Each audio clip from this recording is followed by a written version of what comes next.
kick you out if she ever knew about all the you tell me that you do. Dirty, dirty boy. You know everyone is talking on the scene. I hear them whispering about the places that you've been and how you don't know how to keep your business clean.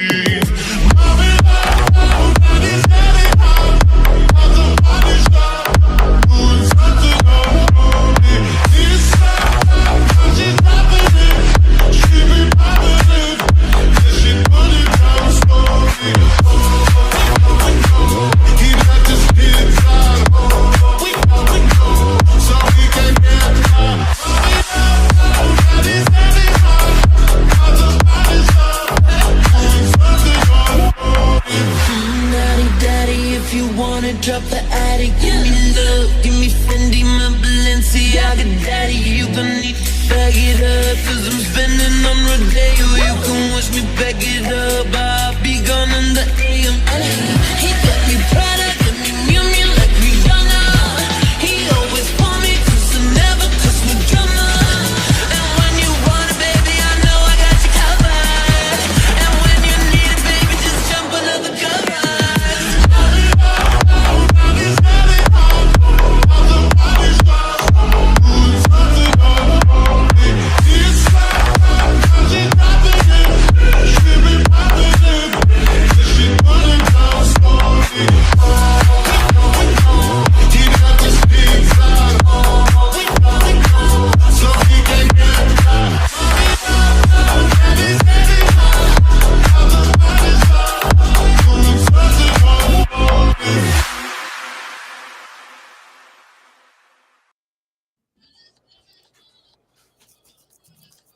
Oh, that goes. Oh, okay. Well, I guess I'll go. Sorry, got delayed.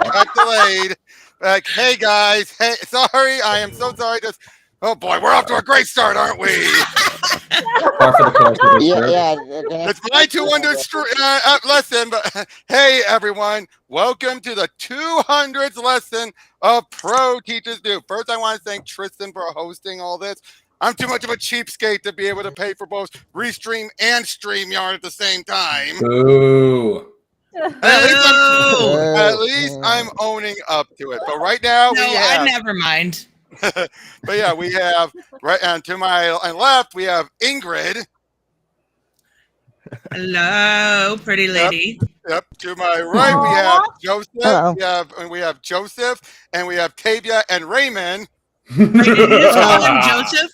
Did you just call me Joseph? You just called him Joseph. I just saw Joseph in the pop up in the chair. I'm out.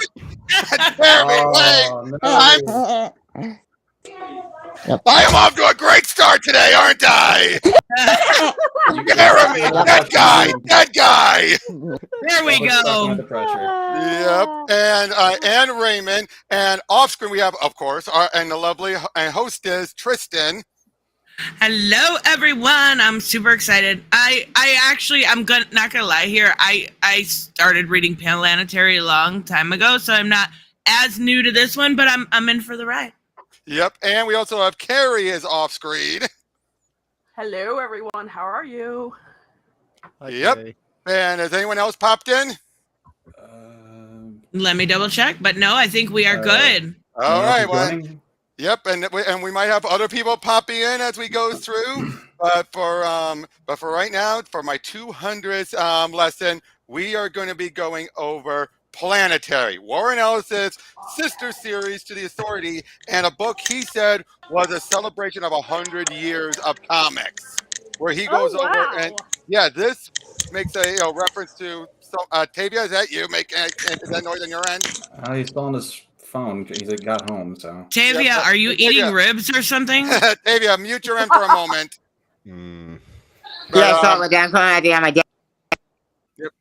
All right, just mute your end for a moment. All right, Tavia. But okay. But yeah, and it is a great book. 27 issues, a preview issue, and 3 crossover books. One with the Authority, where they never actually interact with each other. They just deal with the same threat at the same time. One with the Justice League, which is in Elseworlds, and one was Batman, which was actually supposed to be an actual chapter in the book. But then when DC said, hey, you want to do something with Batman, he reworked it to actually fit in with the character. And the main three characters we see on the front are Elijah Snow, Jakita Wagner, and the drummer. That's his name, the drummer. Nice.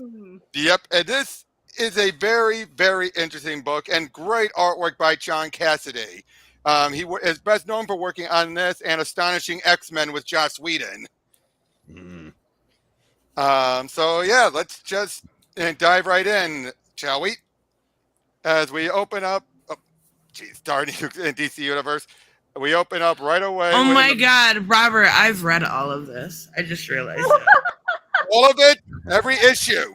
I don't think every issue, but now that I'm looking, yeah. Okay, I'm going to pretend I know nothing, I promise. Okay, Tris, there's going to be given everything in this book, and if you didn't finish it, there's going to be a lot of stuff you don't Okay, that's fair. That's fair. You open it up, and I'm like, shit. As you're saying their names, I'm like, shit. Again, that's fine. You don't know where the rest is going, though. Remember, we're covering everything. That's fair. There we go. Yep. But we open up in a diner, right in the middle of the desert, just in the middle of nowhere. Coffee tastes like your dog took a leak in it. Dog's got to go somewhere. You don't like it, you get out. Goddamn air conditioners always freaks out when you come in. Is it cold in here then?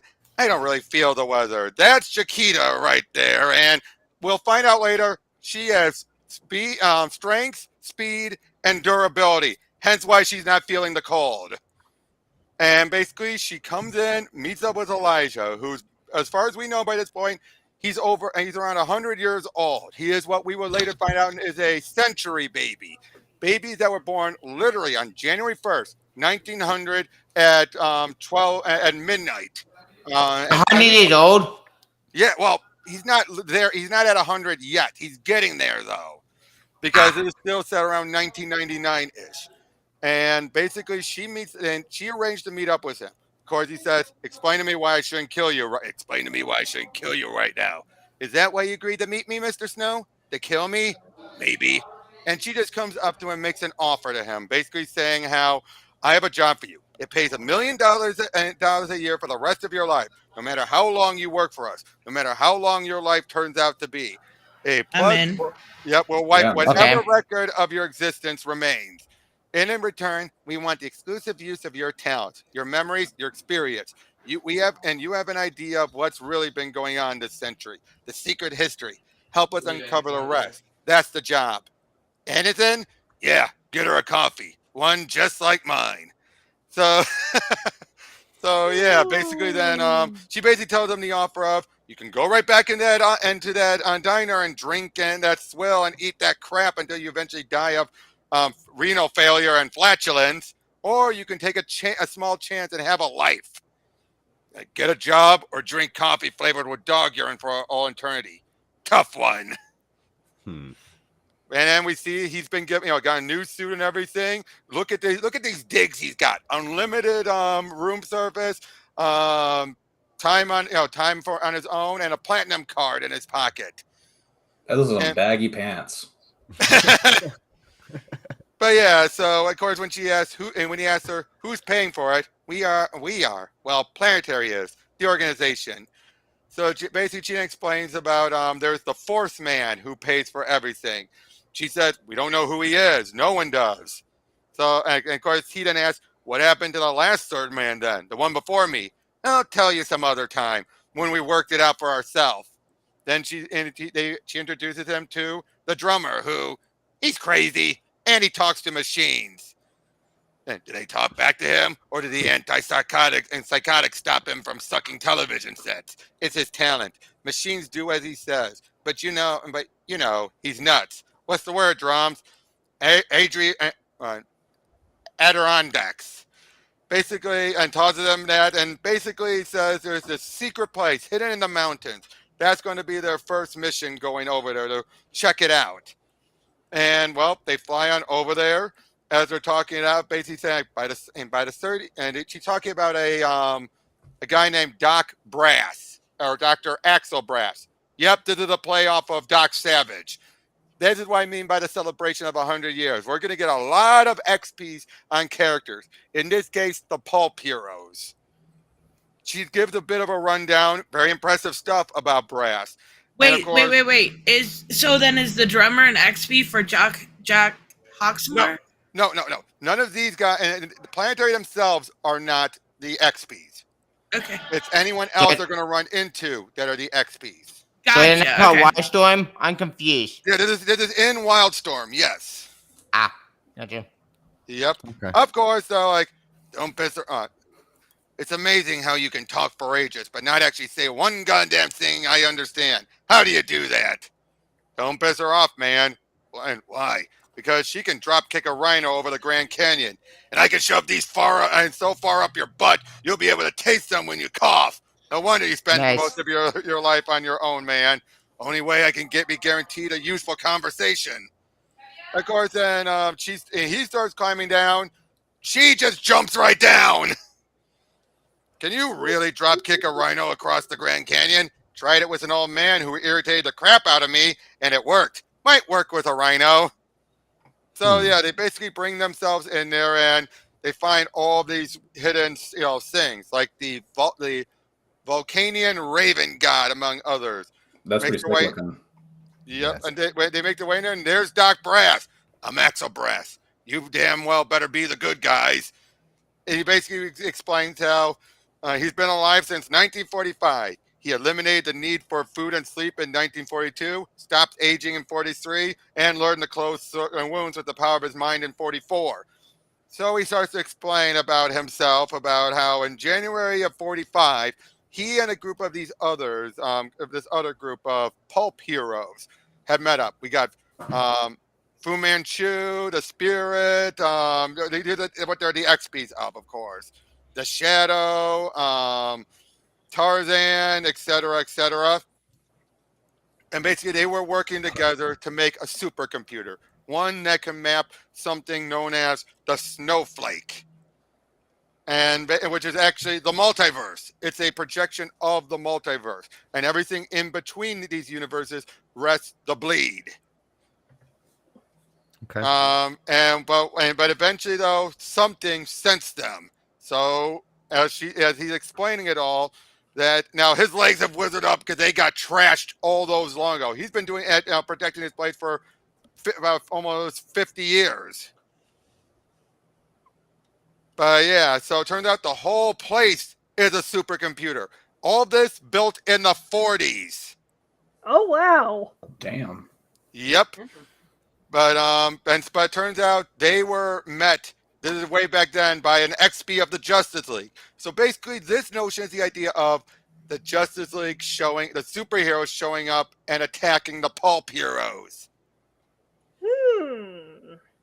And they were able to push everyone back and take them all out.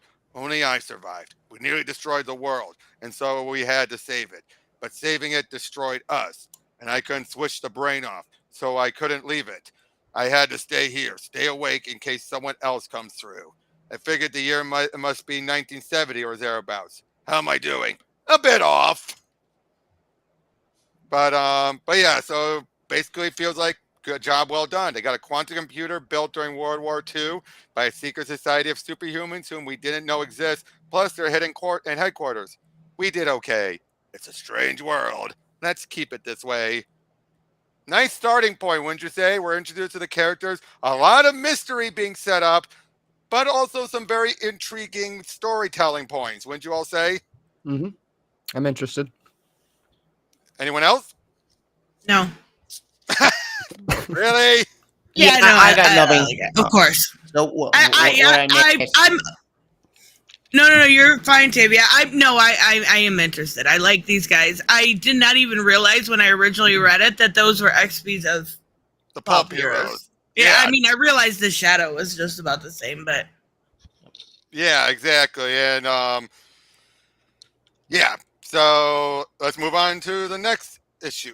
Crap. That's one thing I hate about when it comes to DC Universe. It's trying to keep pushing on Ultra on me, and I'm like, no, thank you. Yeah, that's an annoying. Makes it a pain in the butt when I'm trying to stream. After I go to the first issue, bam! You're interested in Ultra? No, I'm not interested in Ultra. Well, there's Hooper. Hooper, I do what you're down to try to trade paperback just like that. Well, anyway, we're now following a Japanese crew. Oh, it does us good to have our genitals frozen into small blue dead things. What? Wait. Huh? Why? I don't get the joke. I don't get it either. That was random. That was random. So I'm not surprised. But basically, he's leading them there to Japan, not Japan, an island of Japan. As they're, he's pontificating to all of them, seeing himself a master storyteller. But then they find the remains of a giant moth. This issue is about the rise and fall of the kaiju. Is that Oh my God, Mothra? Mothra! Is that That's Mothra? Mothra. Yeah. Yes, that is an XP of Mothra. Cool. We then see Planetary, the group show up in their Tokyo group. And basically, welcome to Tokyo. And he's the chief, and they meet the chief of the station. I don't feel like a new guy. You don't look much like one either. So basically, then, what? Oh no, he's the leader of this portion of Planetary.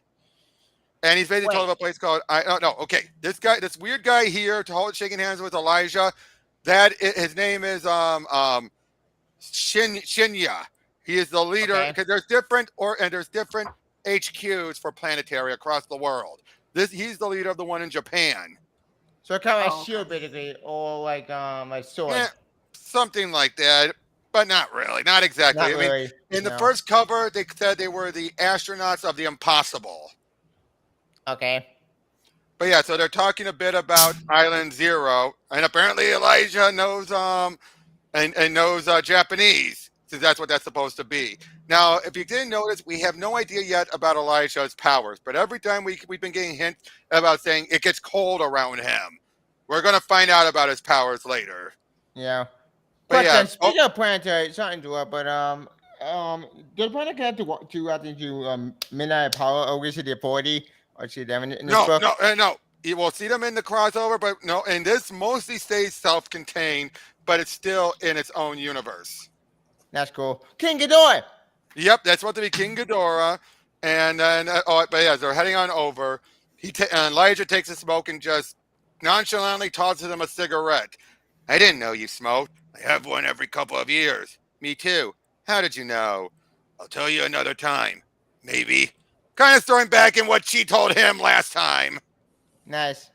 We're landing.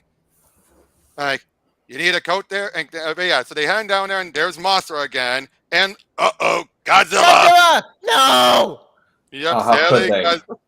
How could they? Well, again, this is the XP for Godzilla. And basically, we're going by the X-File notion of the government knew about these things and then made fictional versions of them to hide the truth. Of course they did. So this is the inspiration for Godzilla. So not the real Godzilla. No. But this guy isn't crazy. He's basically saying, no, eat it. And none of them want to eat it. They head on over there just as some weird military force had shown up ready to arrest the Japanese. And the one guy shoots a bunch of nerve gas that kills them all. The gas is heading towards Elijah, towards Snow. And Jakita's even saying, move, I'll kill you. And, well, he uses his cold to basically solidify the gas. Yep. Oh, she's a speedster? No, she's just super fast for a human. Oh. So she's not a speedster. She's able to run at peak human speed. Hello, Saggy. Hey, Saggy. Hello. Welcome aboard, Saggy. We're going over Planetary. It's what we're celebrating today. Yep. Nice. I have no clue what that is because I'm not a comic book buff. Nope. Well, that's the whole point. You're here to learn. Yep. Oh, Saggy. Speaking of it, I watched the Demon Slayer movie. I watched that today. The what? The Demon Slayer. You know what I mean? Demon Slayer movie. The Demon Slayer movie. Oh yeah. Is that the train one? No. It's a new one. Well, okay. Kinda. Okay. You know what? No, we're going off course. Yeah, we're going off course. But So yeah, basically they realize now they need to hide this up. They start to theorize about things. There's a whole lot of dialogue I can go over, but this would make this like 5 hours long if I did that. Yeah, so we gotta speed this along. That's why the whole thing's a summary. This is similar to what I did with my Just Imagine Stanley creating the DC Universe. I'm giving summaries of everything here. But Yeah, basically, great. Yep. Oh, if that turned out, Rodan is still alive. Rodan. At least one of them is. Yep. I thought you said they died off. I did. Isn't that great? But now this one's going to deal a bit with ghost stories. Ooh. With a little bit of the Spectre as well. Cool. Spectre. Yeah, because we're seeing this one dirty cop. Now, this is in Hong Kong now. Money to make drugs and money to make drugs to take, whores to kill. Hong Kong is so kind to me.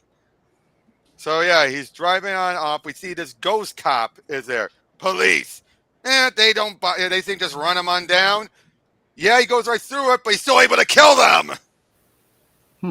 Oh, boy. That's a nifty trick. Yep. And then there's that other cop. It's like, no. Just keeps on following him. I'm not scared. Never seen so much blood. Shoots a fire bullet. Oh! Oh, that's rough. Yep. I'll be damned. All that Weekly World News crap the locals and office sent us. All that gibberish about the Phantom Cop of Hong Kong.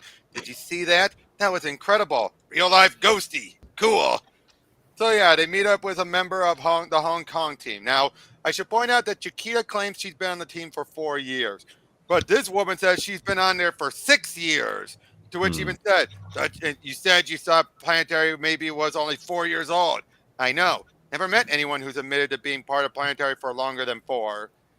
So she lied.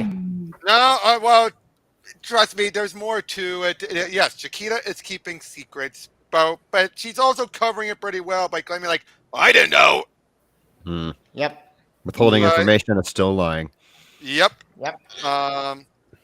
So yeah, basically they're explaining a bit more about, the cops and everything, who got killed and all that, and yeah, but then the drummer, he senses something underground, and it's basically the afterlife, or as he likes to look at it as a huge hard drive of the gods.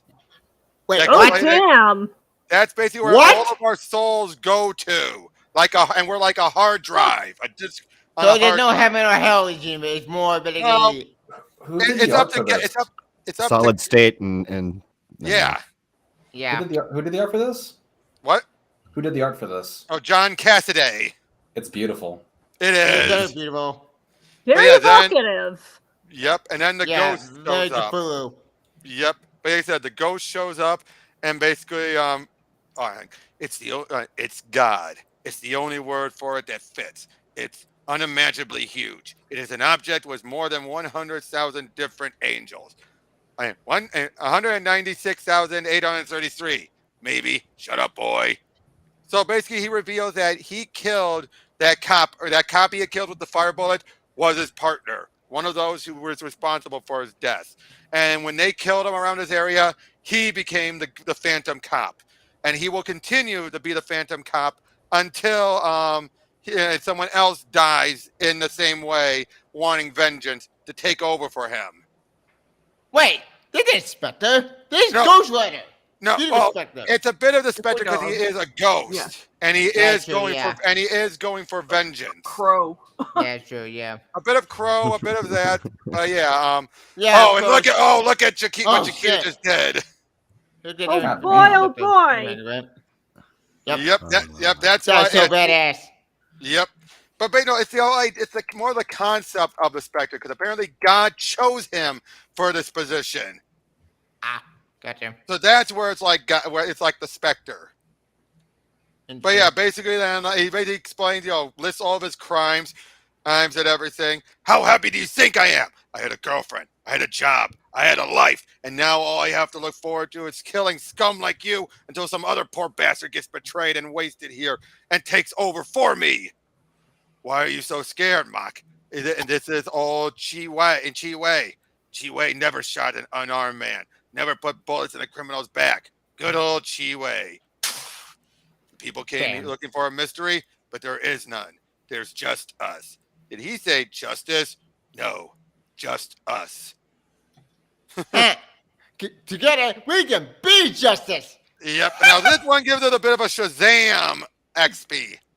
Captain Marvel. Yay. Yep. I love Captain Marvel. So yeah, apparently a building had gotten blown up. A building that belongs to an organization known as the Hark organization. We'll find out about them more later. But her best private investigator, Mr. Wilder, is being sent down there to investigate. But while down there, he sees a mugging going on. Chases the guy. All the while, Planetary is down there. They're trying to get everything cleared away. But the guy Wilder chases the guy. The guy goes around this weird lightning bolt thing. But Wilder jumps on it, and then he's transported away. Of course. I wasn't expecting that. Whoa, look at this. What the heck is that? Okay. We later find out this is a shift ship, like Carrier from the Authority. A ship that's meant for designing for traversing the multiverse. Or like Bunny from Superman. Bonnie. From what? Superman versus Superman. To a degree. Bunny was an XP of Carrier. Yeah. Delete. Yeah, I know. But of course, Drummer, why isn't this damn thing working? I don't know, Drummer. Maybe it doesn't need you because it already has a pet living fart. And Drone, for God's sake, get off that and find. But then soon the guy is brought back with a giant lightning bolt insignia on him. He's taking the same light that Brass is at. Good morning, Mr. Wilder. How are you feeling? My name's Jakita Wagner. This is Elijah Snow and the drummer. We met about 5 days ago in the Hark Building bomb site, though you probably won't remember that too clearly. Basically, he explains how while he was on board there, he remembers everything. On board, he met up with this weird sent alien AI on board the ship that was speaking to him. And basically saying, like, he explains about the multiverse, how they shipwrecked, how they were traversing the snowflake. But there was an accident. They crashed, and apparently they're responsible for the deaths of the dinosaurs. Of course. Fantastic. Well, that makes sense. Well, look how big the ship is. That ship is huge. It's going to comet. Yeah, exactly. But basically they're saying they're trapped here, so they need a pilot. They want to go home. Will you help me? So, of course, he said yes. They stuffed in a whole bunch of alien stuff into him. And basically, they want to see the ship. So he actually transforms to take them there. That's not we cut the most story. No, but it's the whole idea of the lightning bolt and the transformation. That's true, yeah, but they'll get their own spin on with science fiction. Well, yeah, again, this is not meant to be, they're not all meant to be exactly like their originals. That's true, yeah, because I think Black Hammer does that thing as well. Yeah, but yeah, basically they're showing around, and one essential point about Jakita, part of the reason why she joined Planetary is she gets bored easily, and this is one of the places that allows her to not be bored. Of course. So yeah, she's so fascinated by all this, but she chooses to stick around with Planetary still, and they will choose to find anyone who could be their crew. Poor bastard has his body crammed in with alien material and agrees to spend his life convincing 6 other people to do the same. So a lost ship can get home. And she just wanted to play tourist in the same place and he gave up being human. Don't know what's the bigger threat to my life and sanity, the planet or Planetary. Oh, and that's the one other thing. At first, she was saying the Planetary has only an investigative mandate, but Elijah just butts in saying, Mr. Wilder, Planetary is mostly an investigative, unreactive, plotting operation. It's true. It's also a fantastically rich one. And what Miss Wagner is trying to say is, we'd be delighted to provide you with whatever you need for as long as you need it. So he makes the job offer. Now, look at the look on Drummer and Jakita. They're know smiling. Something. Yeah, they know something up. Do they know this guy can be trusted? I feel like he's going to betray the team. Again, you'll find out. But yeah, now we're going to get a bit more details about Brass as Elijah meets up with him, and this is where we find out about both of them being century babies. Okay. Now I should also point out Jenny Spark from the Authority is a century baby. Okay. She is? Yeah. Interesting. That's interesting. Yep. So yeah, she was a century baby, and now it's not like they're all set to die when the new century comes around. Jenny felt she was because she was the spirit of her century. Yeah. But not only that though, but they are not immortal. They basically stop aging at a certain point, and I think they are age-wise immortal, but they can still die. Wait, did it all go to Jenny Quantum as well? Jenny Quantum is the next century's century baby. Okay, what happened to the previous and it was Jenny? No, Jenny Spark was the previous one. Ow. Jenny Spark. She died at the end of Ellis's run, right on in the new year of the year 2000. Right then, Jenny Quantum was born at midnight. Which was to Mark Miller, the 40 book. Well, yeah, that's when he took over, but that was something that Ellis left over for Millar to utilize. Yeah, which is kind of a mistake in my opinion, but at that point. Right. But yeah, so basically, yeah, talking a bit about the Hart Corporation. Now, of course, because it's like pulp, we're getting all this writing stuff. We basically find, and yeah, they bring about Jenny Sparks. Yeah, about Jenny Sparks a little bit. Haven't thought of her, and I remember first meeting her. She spent the 30s in New York. You know, that strange little English girl in the dark, all in white. Only met her once. It was John Cumberland. John Cumberland. My God, there was a brave man. Basically, they're talking about other century babies they met. Apparently, Homelander? No, it's not. He looks at Homelander, kind of. Tavia, please. Sorry. Got him. First of all, this is before the boy. This is before the boys, and the boys with that dynamite. That's true. Yeah. Still. All right, this is long before the boys. This was and this started in 1999. Oh yeah, the boy came in Nerd Events. My bad. Yeah. Besides, but yeah, so we're getting again more references to the pulp stuff and everything. As they're talking, they bring about the Hart Corporation, which was actually one of their members was Hark. That was the Fu Manchu type guy, and that's his daughter is Anna Hark. That's the one that had hired Wilder. What? The one, okay, she's the one running the corporation currently. All right, her father was part of Brass's organization. And children of century babies can inherit great abilities too. Oh, wait. I'm confused. So Okay, children can inherit century baby. I'm lost. Okay, a century baby is born January 1st of the century. In their cases, 1900. And one of them was named Hark. He was the Fu Manchu type guy. His daughter is Anna Hark, who runs the Hark Corporation that Wilder from that other issue was, he was her private investigator. Okay. Make sense? I get that makes sense. Then a child born of a century baby usually inherits a lot of their parents' ability, including being very long-lived. Which include with Jenny Spark and Jenny Quantum. No, Jenny Quantum is not century baby. She's a reincarnation of Jenny Sparks. Huh? Okay. Jenny Sparks and Jenny Quantum are not the same. Jenny Sparks died at the end of Ellis's run. True. Yes, I get that. All right, and then Jenny Quantum was born right after Jenny and Sparks died. Okay. So Jenny Quantum is a century baby of the year 2000. All these others are century babies of the year 1900. 1900, yeah. All right. Okay. But yeah, we then see they also dealt with Damonites way back when, about dealing with a whole bunch of other individuals.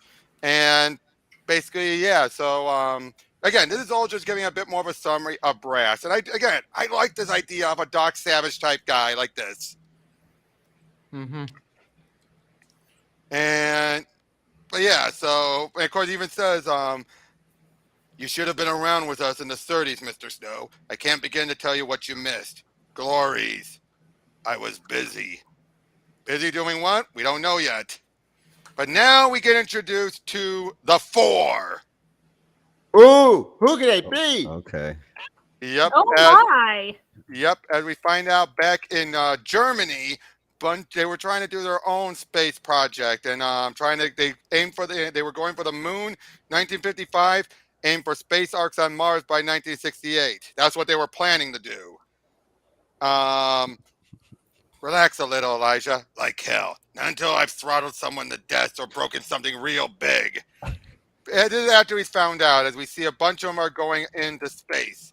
We find out about the group working known as Artemis. It's basically the antithesis to NASA, or the counterpart to NASA.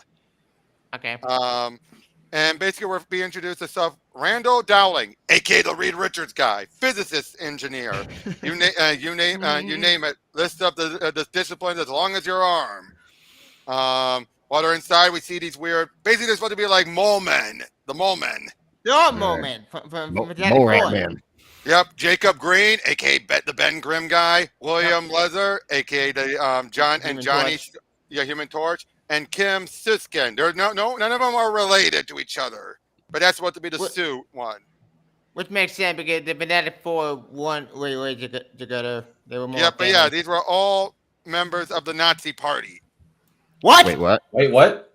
Wait, yeah, what? they were all Nazi Fantastic Four. Oh yep. shit! And that's Holy shit. Well, or rather, they had families that were part of the Nazi Party. I should more say. Because actually, this would be about the 60s. So these are all people who were either had families that were part of the Nazi Party or were utilizing resources left over from the Nazi Party. Figures. So not even never die. No matter killing, only come back. I wasn't a Nazi, but my grandpa was, and I'm spending all his money right now. But yeah, Nice. they make their way up into the. But yeah, they make their way up into the bleed. Which is basically much like the Fantastic Four stuff. Instead of the gamma rays, affected them. But as they're making their way in, they find a guy. That's William Leather. That's the Johnny Storm XP. Yeah. Tell me one gamma ray. It was actually cosmic storms that made the Fanatic Four. Well, I know, but here though, it's not that. But we see, Jakita's fighting him, and apparently he's good enough to knock her around. Now, of course, he just read she sent him a whole bunch of the files about the Four. How do we manage to track them down? Remember the guards in Island Zero? Sure, American flag, Japanese flag. They were from and what Artemis became. So basically, he just read over all the files of what the Four have done to people, all the evils they've done. So they are bad guys. Yeah, they are very much bad guys. They're probably Nazi. They're probably Nazi Germans, of course, they're assholes. Yep, and look at that artwork. Look at that. Just you and me, Mr. Snow. Who are you and how do you know my name? So wait, hold on. Did he just ask if Raymond, did you just ask if they were the bad guys? Well, he said like 4 minutes after we established they were Nazis? I love to go get a cookie, so cut me some slack here. Okay. All right, fair enough. Cookies are super important. I'm not going to lie. Fair enough. Okay, and it's okay, but so anyway though, it's true. Well, I can do away with this damn beard since we've now been so completely compromised here. I mean, I'm not going to convince you I'm not me when you've found me in the middle of Randall's lab, am I? My name's William Leather, Mr. Snow. And you'll have noted that your attempt to freeze the water in my brain isn't quite working. Keep trying, though, and Miss Wagner will just be a bit sore once she picks herself up out of Four Voyagers Plaza. It takes a lot more than a fall like that to seriously hurt her. Ask her about I know the barest part of what you do. I know that you've done more than your share of making the world mediocre. The things we've seen here alone, if I understand them right, then and they alone could save millions of lives a year. Why? We're adventurers, my crewmates and I, on the human adventure. And you can't all come along. Woof! Right in the balls! Hey! Look at what you got here, you bastard. These things. In the last few months, I've seen a computer built in 1944 that can map the multiverse, and something that stored ghosts as information. And I've walked the decks of a ship designed to sail between realities. And these are lost things that could be salvaged or retrieved. And now I see these wonders, you utter scumbag, shining new and hidden away in a place and paid for by God knows what atrocity. Kick it the unmentionable. You changed, Mr. Snow. You don't know me. Oh, yes, I do. I've known you for far too long. And we're leaving you alive because the new train of events amuses us. Remember what we four are. We were reborn in the exploding heart of the multiverse. We are optimal humans. We are explorers, scientists, gods, the secret heroes of a world that doesn't deserve us. I don't know you. Oh, God. Oh, God, I can't see you anymore. We were given the world in 1961. We know all the things that you've struggled to uncover for decades. We are all those things. We are the secret history of the planet, and we are its secret chiefs. And time for you to ask yourself some hard questions, Mr. Snow. We'll overlook this compromising of our New York lab. There are others, but do you really want to doom for yourself and others by continuing to investigate us? Do you remember us? Who benefits from your lack of memory? And who knows the secret history of Elijah Snow? What are your teammates not telling you? Oh, dear. Oh, that makes things complicated. Oh, by the way, I should point out all of these Nazi. Now I should point out that all of these different covers. That is absolutely a Sandman cover. Right, but they're actually Sandman. I made a Hellblazer. Warren Ellis actually said he wanted these all to be like album covers. Ooh, that is a Sandman cover. Well, Constantine, my Hellblazer. On this one, I think that might be intentional because they're going to a funeral of Jack Carter, aka John Constantine. That's why Hellblazer. Yep. Okay, that makes a lot of sense. Hellblazer. I was right. But yep, to turn out, Jakita really loved him. I'll miss him terribly. You're never what I expect, Jakita. That look is actually an important look, but we won't find out till much later. But yeah, it turns out. Oh, look at it!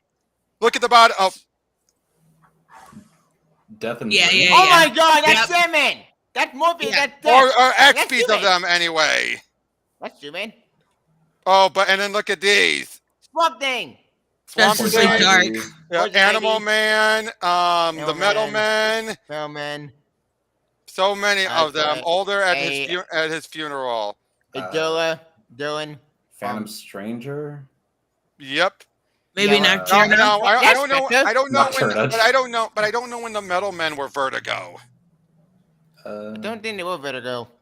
Is that Etrigan? Probably. I think that's meant to be Etrigan. I see Spectre. I see Spectre in the back of the green cloak. Right. But yeah, Black Man. So basically, this is meant to be. Now, keep in mind, by this point, Vertigo was on the low point. By this point, all they really had was constant, and it was Hellblazer. Everything else had been. So Vertigo. What? Wait, Vertigo had Hellblazer. That was Image. Yeah. No, not Image. It was Vertigo. No, it's Vertigo. When did Image? Why would Image have John Constantine? You might be mixing that up, Tristan. I am absolutely mixing that up. Why would Image have John Constantine? Image had Spawn, Is that Dragon, Invincible. Oh yeah, wait, is Dark Horse publishing them right now? No. Why would Dark Horse publish any of those characters? Oh my God! I'm talking specifically about Hellboy. Oh, Hellboy! Yes. Oh, Hellboy! Yeah, Hellboy. Yeah. We said Hellblazer.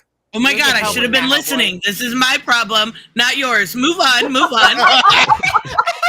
Oh my gosh. But yeah, basically they're talking a bit about all this, but then we see this nice bit with Jack Carter seeing this prostitute woman walking by. But then he looks over and he sees a guy who's invisible. Oh, for God's sake, you can bloody see me, can't you? Afraid so, Squire. And Squire, though I can tell I'm not supposed to. Oh, God, this gets bleeding worse, don't it? You're Jack Carter. Guilty as charged, Gov. And you would be? Well, you'll work it out anyway. I'm bloody sure. I'm this year's Herod. Do what? Herod. First and kill the firstborn, get the baby Jesus, all that. It's a job description these days. And it ain't like jobs are easy to come by, is it? Suppose not. What brings you to dear old Soho in a couple of days from Christmas then? There's a posse lives up in the arse end of Greek Street. I've got to pay a visit, if you know what I mean. No, I don't know what you mean. Oh, come on. I mean for all. I know it's all rubbish, but no one needs a second coming this year, do they? I mean, and Downing Street, all that. She does a marvelous job, don't she? That prostitute. You're telling me she's pregnant? Pregnant with? Well, no one knows for sure, but, you know, better safe than sorry. I mean, no one knows what's best for us better than the Prime Minister, do they? I'm just a civil servant government employee. I just do my job because them higher up than me, they know and better, don't they?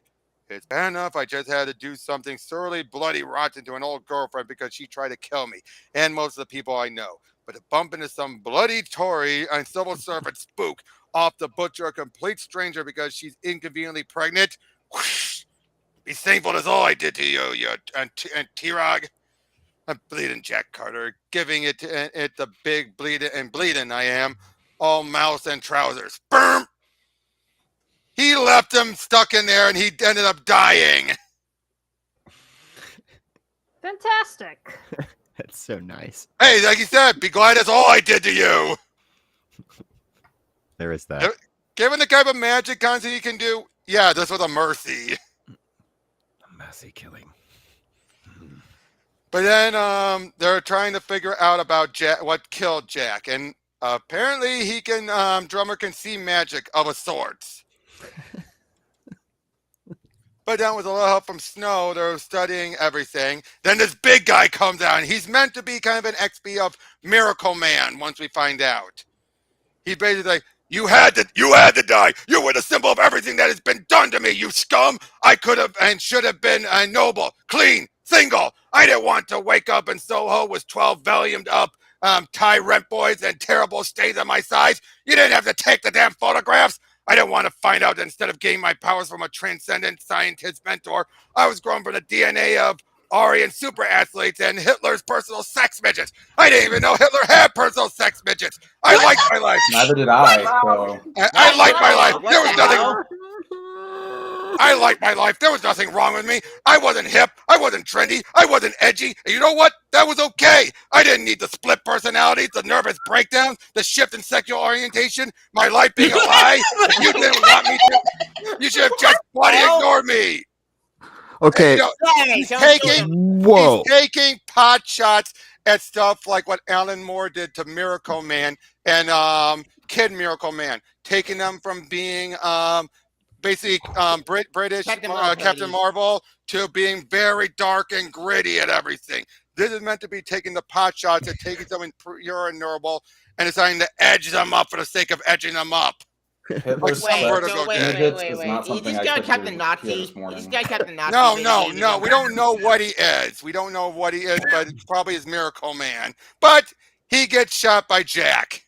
After all that. Okay. Good. But if you notice, though, with Jack, who he looks like, given that symbol on his chest, it's basically Warren Ellis saying, oh, yeah, Constantine's now going off to be Spider Jerusalem. Oh. From Transmetropolitan. The 80s are over, Ember. Time to move on. Time to be someone else.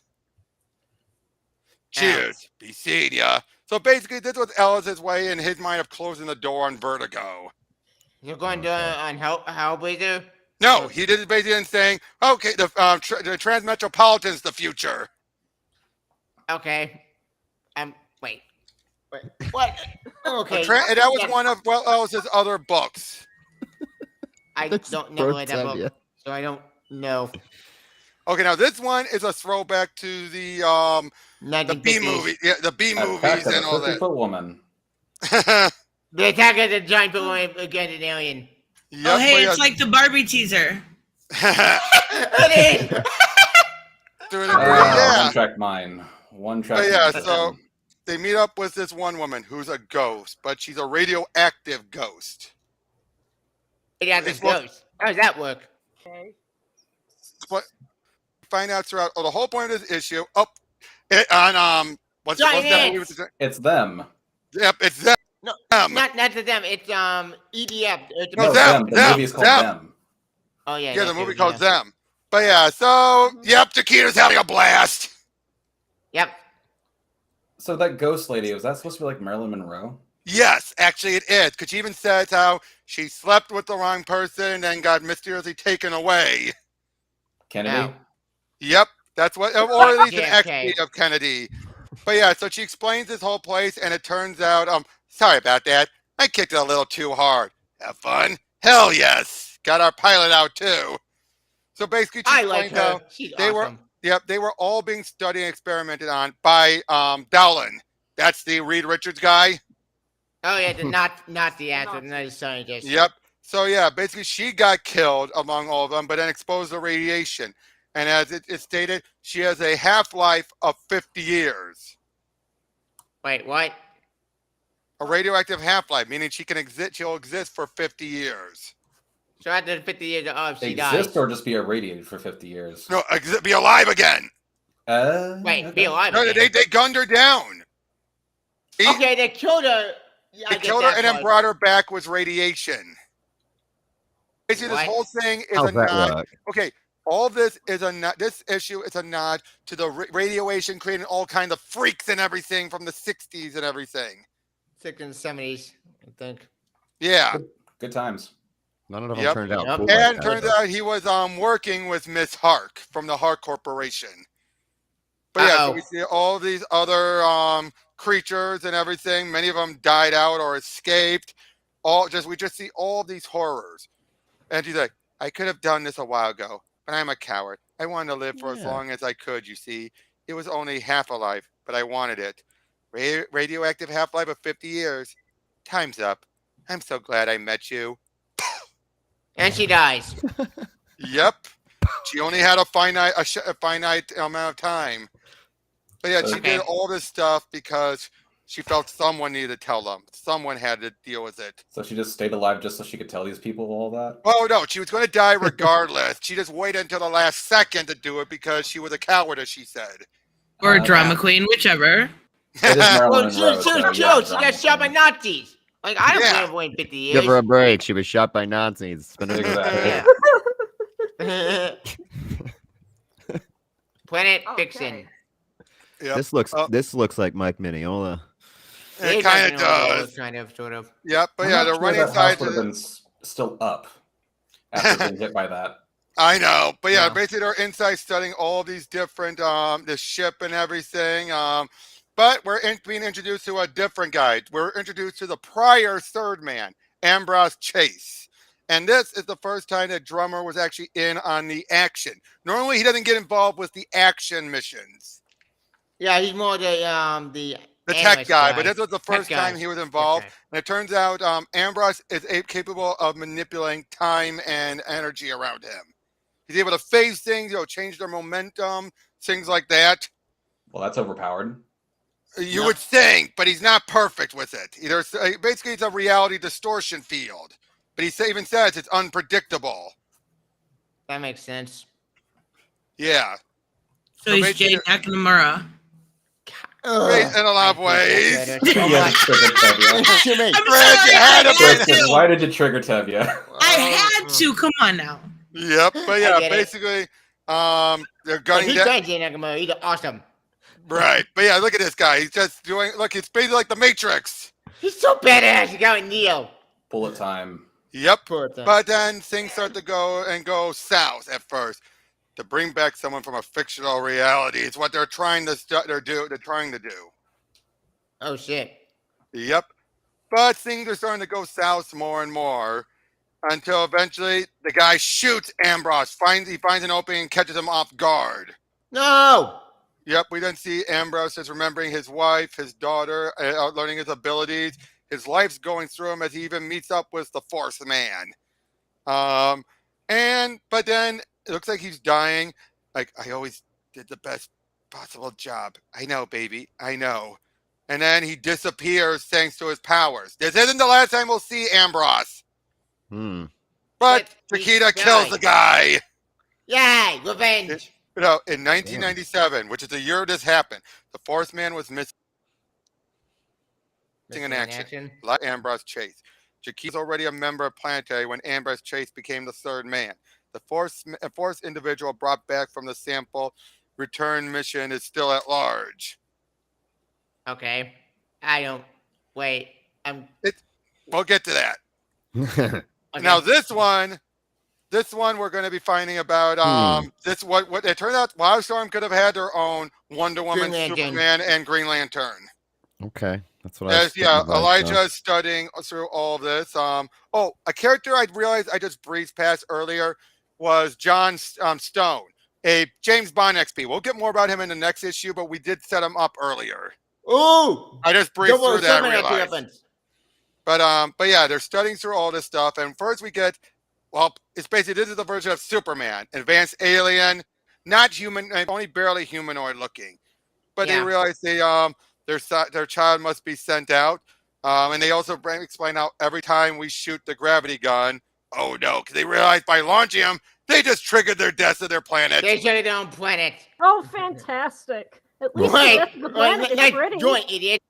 Yep. And then here's the version of the Green Lantern, sending out these different lanterns to different individuals to be powered up by them. Oh, like this. Be the light in blackest night. Ha! Weapons. Yep. And then we see this version of Paradise Island. Young woman's being sent out. Analog. Yep. She's being sent out to the other world, given this amazing bracelets. You are a wonder, my daughter. Then we see the alien ship crash. There's William Leather. Uh-oh. Yep. There's the alien. It's so ugly. Hello, Randall. Hello, Randall. This is look, he just fried it. He fried it. What the hell? Oh my! If it looks like a chicken, I mean. This is William. Good God, Tristan. God damn it. Yeah, like you said, not human, baby. And it's blanket made of something weird. But you know, the kid burns. What? You never said anything about. No, you didn't. Oh, damn it, Randall. That's just your rotten luck. I incinerated the little freak. Next time, be more specific. Wow. Not dead. Out of curiosity, how much weed have you had so far, Tristan? That's really funny. Wow. Like it's the great, like, not dumb as shit, but like it's kind of funny. Like, ooh, we got Superman, Wonder Woman, Batman, like all these characters, and then they just fucking murder a baby. Well, they also just murdered Yep. Well, I'm gonna send out another. Eric just said he's willing to join now. Let me send the link to him. Okay. All right. I'm gonna predict and say 6 weeds, Raymond. 6. 6 weeds. 6 weeds. Because they gave him the ugliest fucking baby. Of course, they're gonna roast it. 6 different strains. I'm calling it right now. Yep. I'm with you on that one, dead guy. But hold on, let me get back to the page. But yeah, they killed off the Green Lantern, and it turned out the Wonder Woman got killed off too. Because this is the fourth. Why? Is this genocide the issue? Well, they also vaporized the entire Paradise Island too.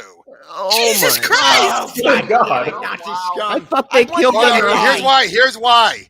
Because they want. It's taken the idea of Reed Richards holding on to a lot of the technology or keeping back a lot of technology, but turning it up to the nth degree. Where in this case, they are trying to keep humanity in a weaker state. They want to make sure they control all of the great technology. And if there's anyone out there that they don't feel they can stop, that could overpower them, they take them off the board before they become a threat.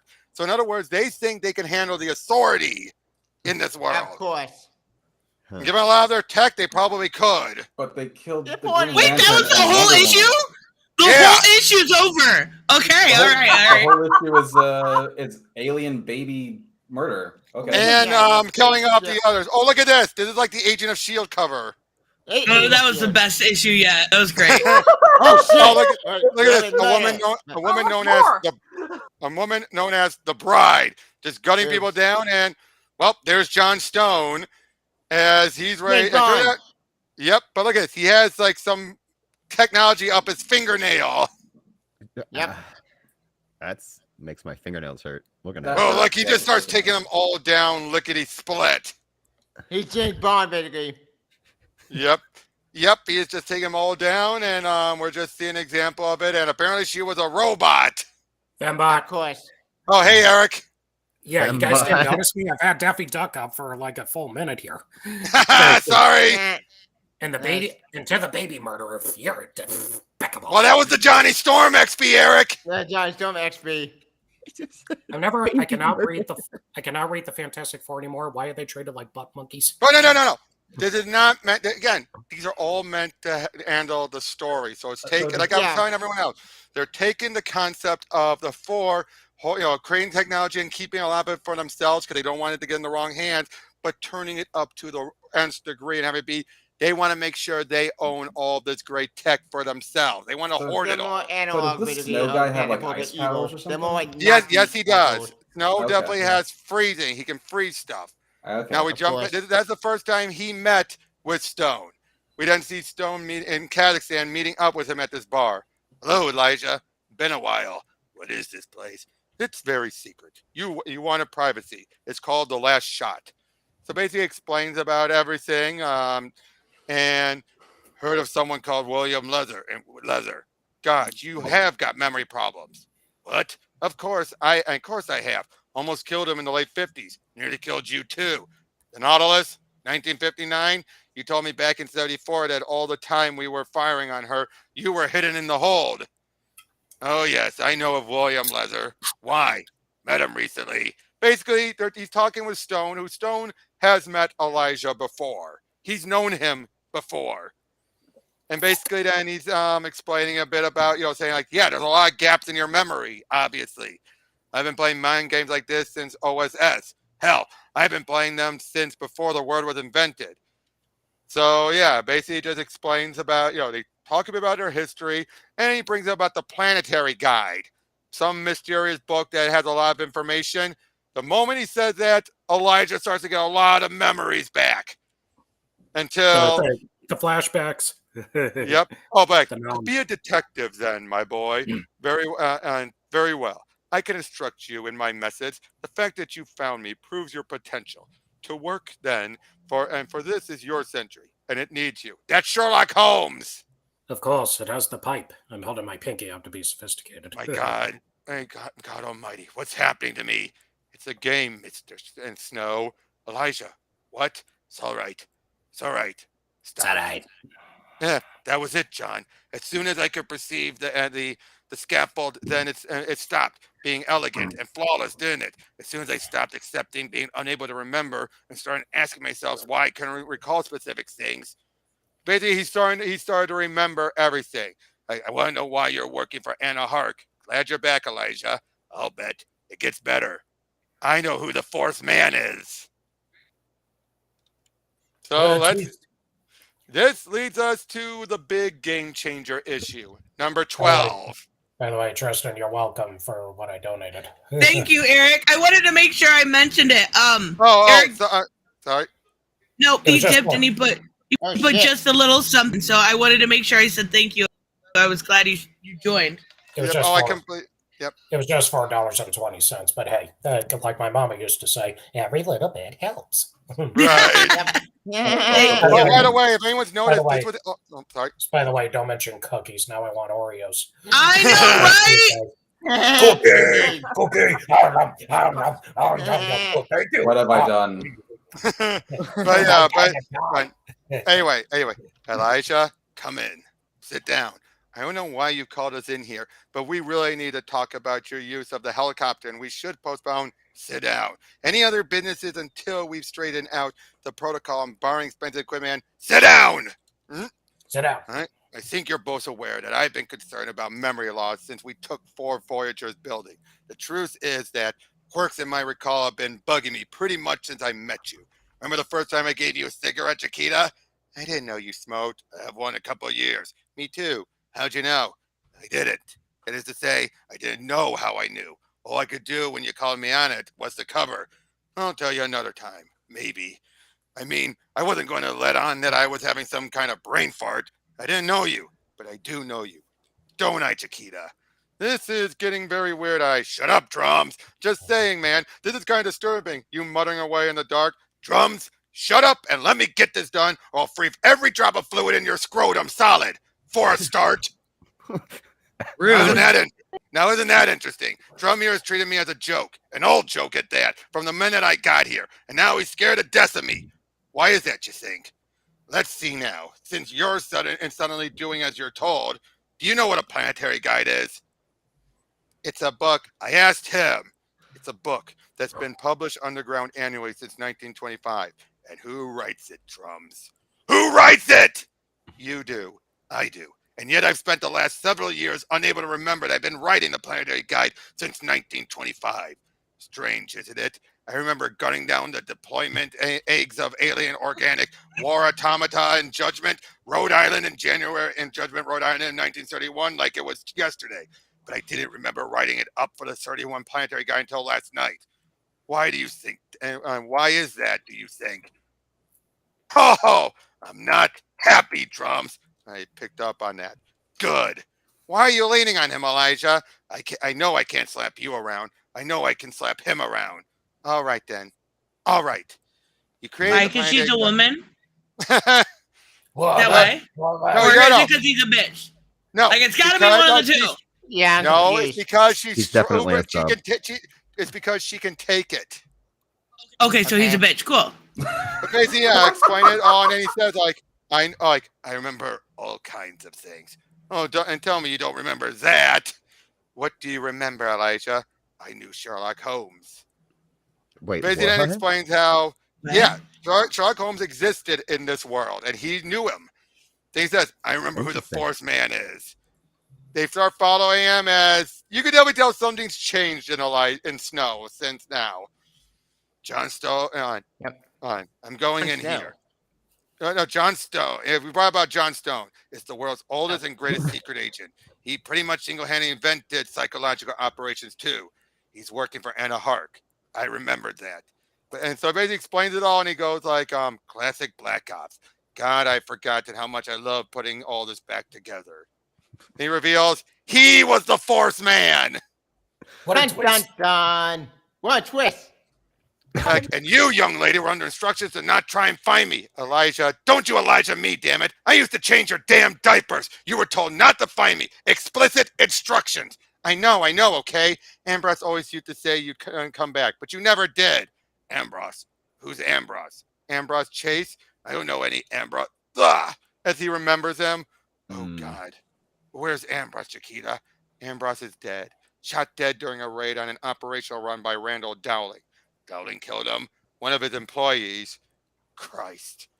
So, and then we have that other bit like, I remember when we were going to Jack's funeral and you said something stupid. And I remember looking at you and thinking, why don't you remember?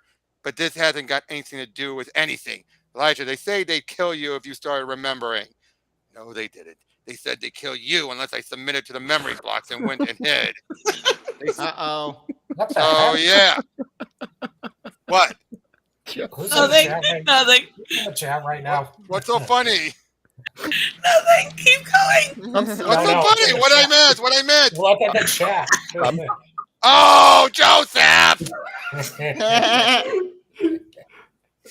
Nobody else found it weird that the diapers thing? Nobody else found that weird? Because he's known her since he was a baby. It's so weird. It's weird. Okay, but anyway, he's remembering like, all I've that. changed your diapers is equal to saying I've seen you naked. Like, it's fucking weird. All right, but look, the game's afoot, and I want them to know it. And then look at this. That's got the giggles, folks. Look at this. Look at that. Ooh. Simple 4. Nice. And the 4 know he's back. Now this, Tristan, you're gonna have to I'm gonna have to reshare and we have the preview comic to go over. So hold on. Wait, the preview comic? Yeah, there was a preview comic. Just give me a moment. You said a simple 4. Is there a complicated 4? No, it's a simple Okay. Yeah. Wait, what about the 4 that's like at an angle instead of straight up? It's complicated 4. I don't know.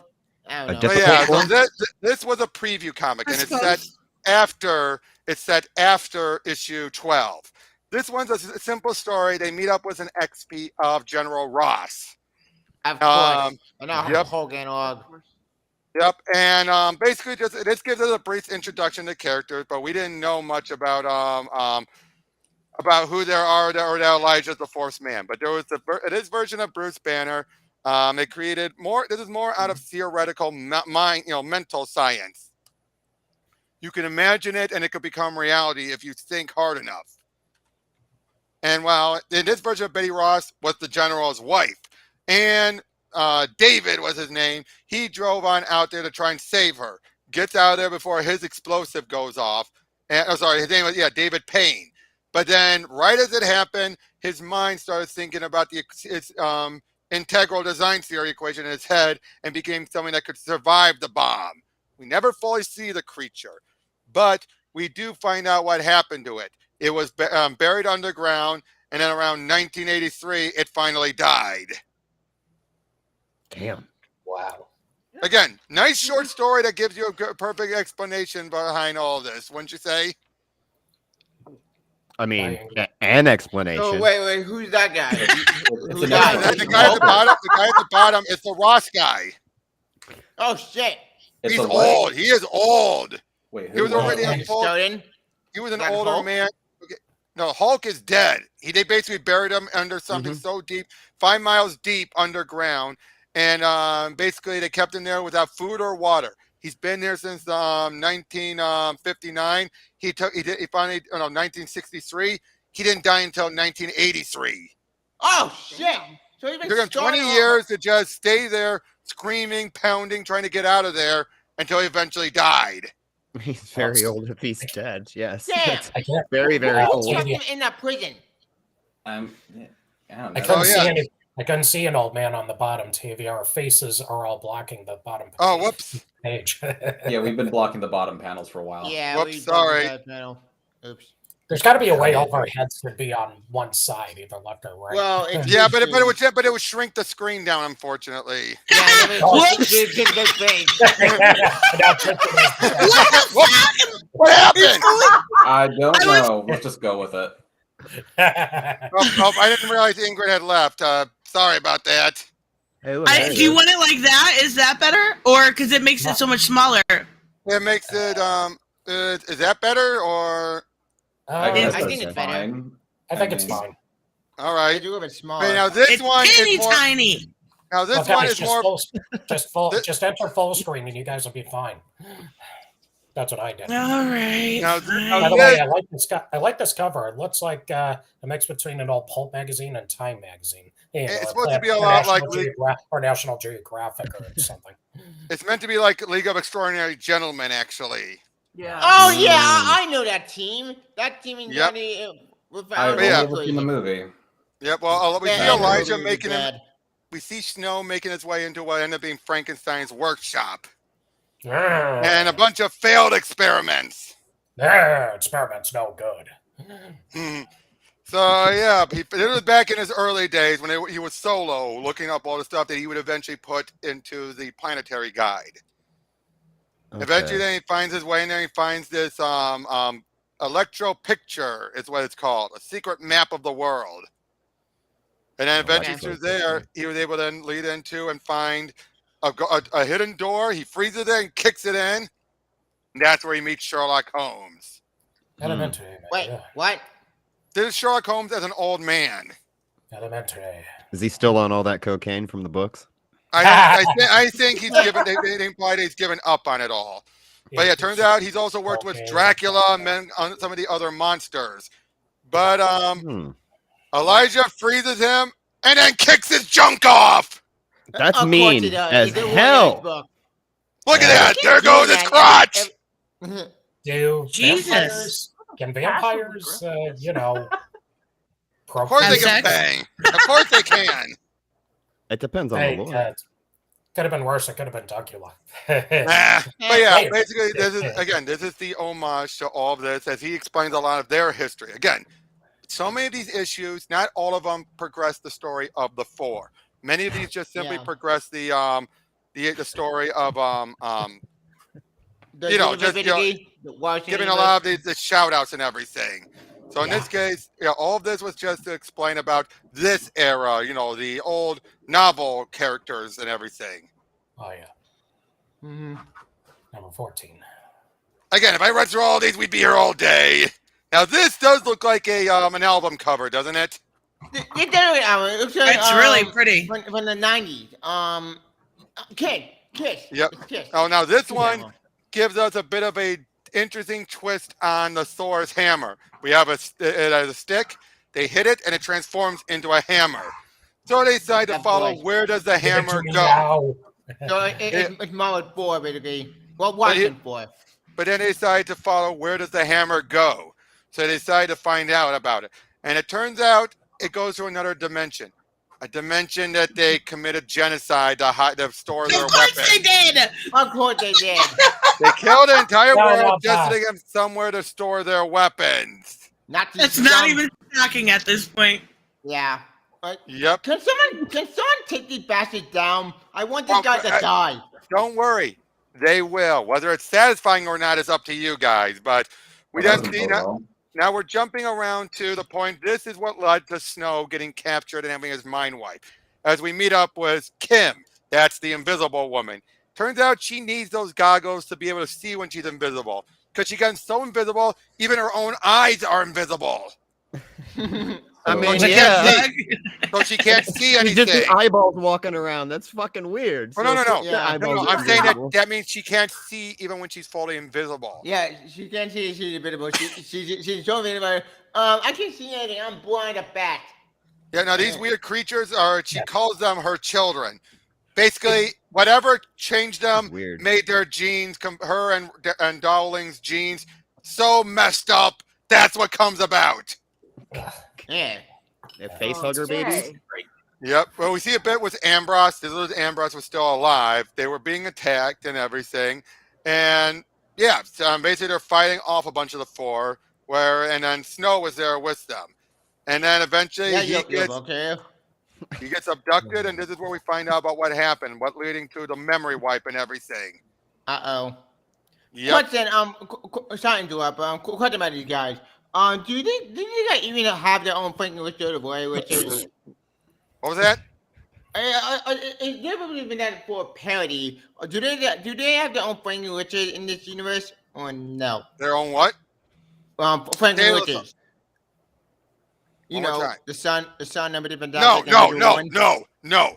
Again, Tavia, these are not all 1-for-1 XPs. All right, these are more. No, I know, but I mean, no, they do not. Like I said, they can't. All of those things monsters you saw were their attempts at having children. They can't. Oh, so they can't have their own fingertips. That's good because they don't forget it done. Now this one. Hey Rob, Joseph says you'd be great for WWE. He kicked off his junk. It's rolling around and flailing around. Guess prayer. My God, this God is my witness. He is broken in half. Right. Now this, we're getting a bit of John Carter-esque storytelling. Also, we have Snow meeting up with Ambrose's family. Basically just, explaining to him how they're going to do anything they can to keep them, supporting them and everything. Also showing that that Snow can be a hard ass, but he's good with kids, and that he does care about these people, the people that work for him. Aww. Yep. And then so again they're talking a bit more about it, but this is a John Carter type guy named Carlton Marvel. Oh. No, his name's Carlton Marvel, but he's the XP of John Carter. From Mars. Oh yeah, John Carter. From Mars, that old book. Of Mars, yeah. The old 50 books. That kind of movie. Yep, and again, that's just what this whole thing then is a bit of trying to take down that giant mech thing.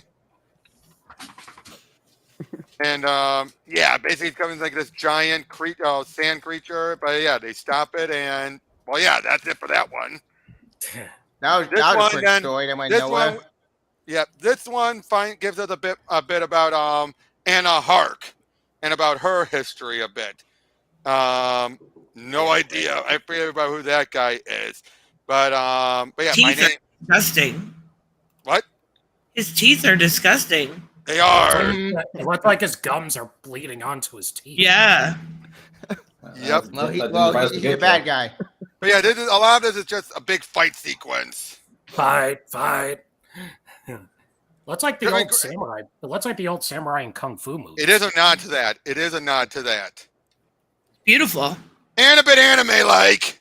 Mm-hmm. Are you looking at? Yeah. Yep. Wait, somebody's Juro Comics Elite's. Oh my God! just It's that Mortal one Kombat. Red Dragon Gummy Z Bear. with the dragon. Like, He just had gummy bears. Gummy bears.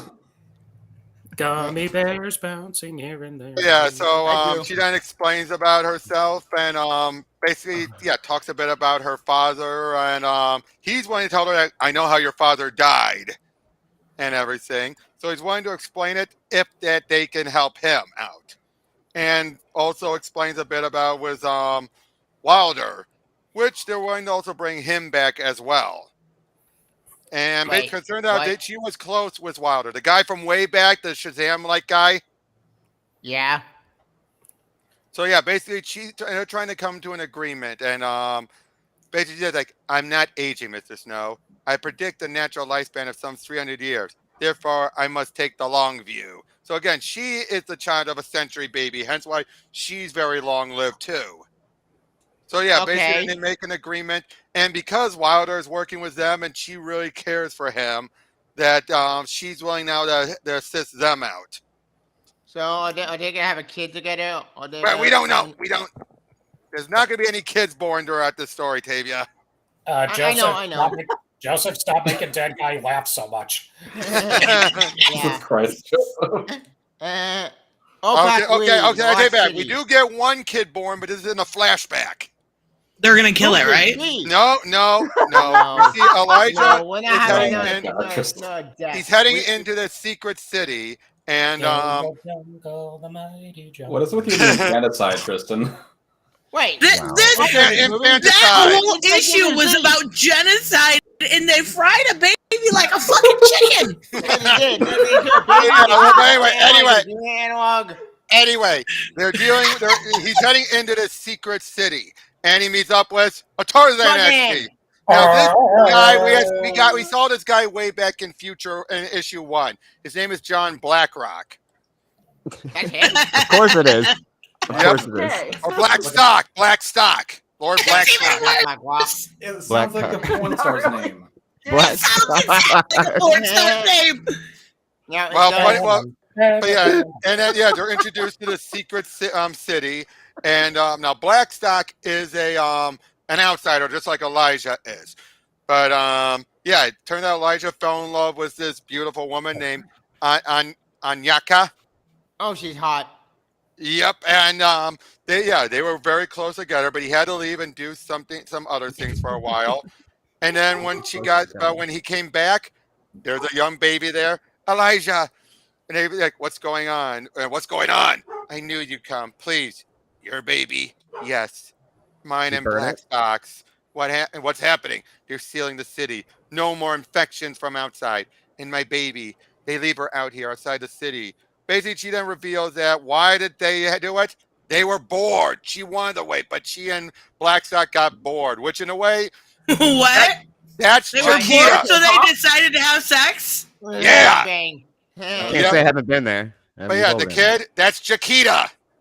Wait, that's Jakita? That's her? Her parents were Blackstock and Anyaka.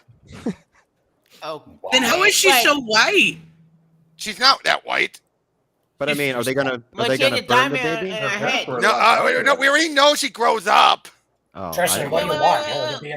What happened to diamond in her head? What happened to that? Is that? Oh no, that was just put on there by them. It's not a permanent thing. They just put them on there, and then they hid their entire civilization away. God now damn this it, one. Planet in the gun club. Damn it. Really? Guys, what's going on? Now what's Joseph again?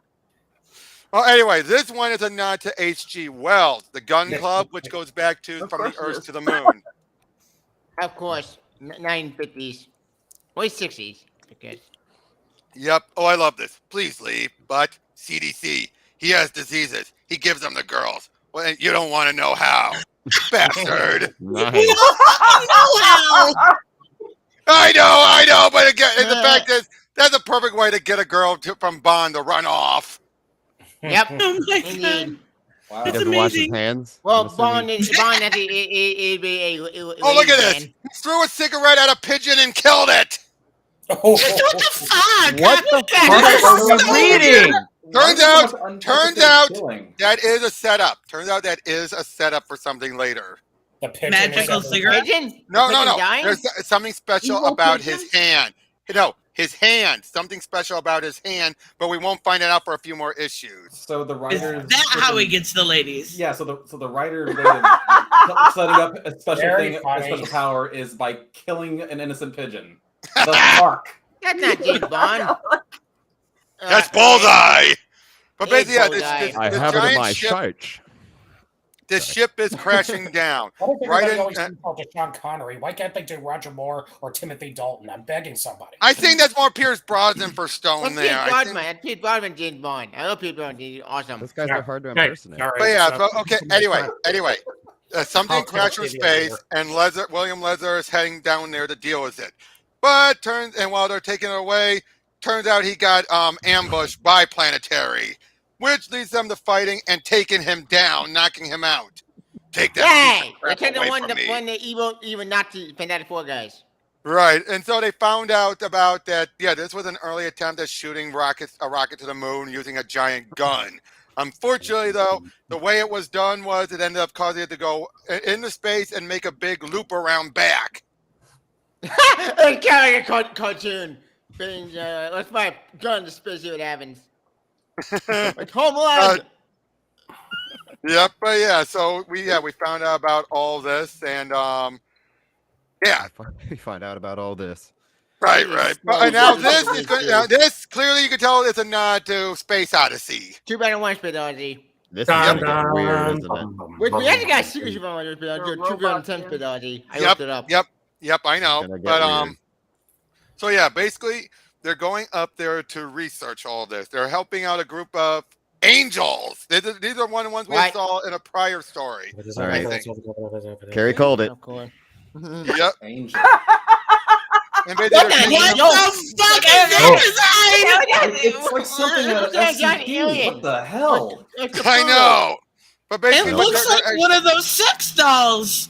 It does. But yeah, they're using their ship to get up to this place. All right, and there's a lot of information to study and research. And now, right now, they're not bringing up about capturing Lesnar because they're trying to keep it secret for the time being. But yeah, so they go up to this giant monolith, much like this is more like Rendezvous with Rama by Arthur C. Clarke. This Okay. giant monolith that has its own atmosphere up there. That's not a monolith. Well, It's a no, it's and even has an old dead god, Whoa. Oh wow. Hey, that's Galactus. something like that. And look at this: you have beings on there eating it, and some were trying to suck on its tit. What the fuck? Of course they were. Of course can't- they were. I can't take this shit anymore. But then it turns out another ship is hanging up there. Jacob Green, aka the Thing. Oh, okay. Like the Ben Grimm. Yeah, the Ben Grimm, and he's. Okay, gotcha. Let me put it this way: Ben got it lucky compared to this guy. Oh, yeah. Oh, okay. Well, let's see what this goes. Yep, but yeah, so we see him out there. Of Bold course, he's in a suit and everything, making his way through. We're seeing more and more of this giant thing as the angels are showing, are relaying everything back to them. And then, now there are some humanoids on there, and one of them eventually flies up to Jacob, grabs it, and crushes it. And look at him! Oh my God, Swamp Thing. Swamp Thing or Swamp No, he's a rock. He's rock. He's rock. Well, Rock he's the Thing. thing. he's That's the rock thing. thing. He looks like a giant tumor. Analog. Yeah, but I said, you know what I mean? Ben got off lucky.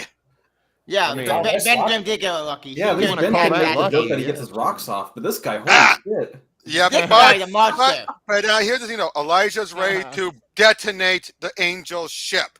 Now and Jakita called him out on it, but they're ready to, they're detonating ship so that the monoliths can go far out into the atmosphere, taking Green with them.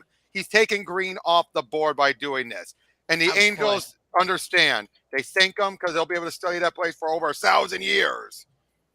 But they all died. No. They didn't die. He blew up the ship to launch the monolith forward. The angels are all on the monolith. They're just trapped there. Yes, but they are thankful because they have some place to research, to study for thousands of years. Angel So study? they want to stay in space. Yes, they want to stay on that. They want to stay on that monolith because they are fascinated by it all. Okay. I hope they don't need to eat and sleep and. Yeah, no, they don't. They don't. Besides, there's food on that planet. Okay. On that monolith. But yeah, so Jakita's ticked off because she feels. Yeah, I know. Now Jakita's ticked off because she feels like I swear, she doesn't feel like that's him anymore. Mm-hmm. Oh, No, we're nearly done, guys. We're nearly done. oh, her father. No, this one is a mind trip one where this woman is basically the equivalent of Doctor Strange. Hey, I've actually the equivalent of Madam Xanadu. No, not her. Another character. The green lady from X-Men. Not X-Men, from you may say thing. I forget her name. She did Beast. She looks like she smells the best weed ever. But basically, well, funny enough, wait until you see this. Look at this trip that Snow goes on. Okay, what's up, everybody making weed jokes tonight? Yeah, Some of us aren't joking, Eric. It's not even 420. Some of us aren't joking. Welcome to the crew, man. It's always 420 here. Yeah. No, I got. What? Abigail Bland. Agatha. No, not Abigail. I'm Abigail Bland. Oh, Abigail Brand. Yes. Well, Cassaday created her. Co-created her. He did? Yeah, she was created in Astonishing X-Men. Oh, cool. Yeah. That is funny with the analog because the green hair. No, because she came and she was made, and Abigail was made after this woman.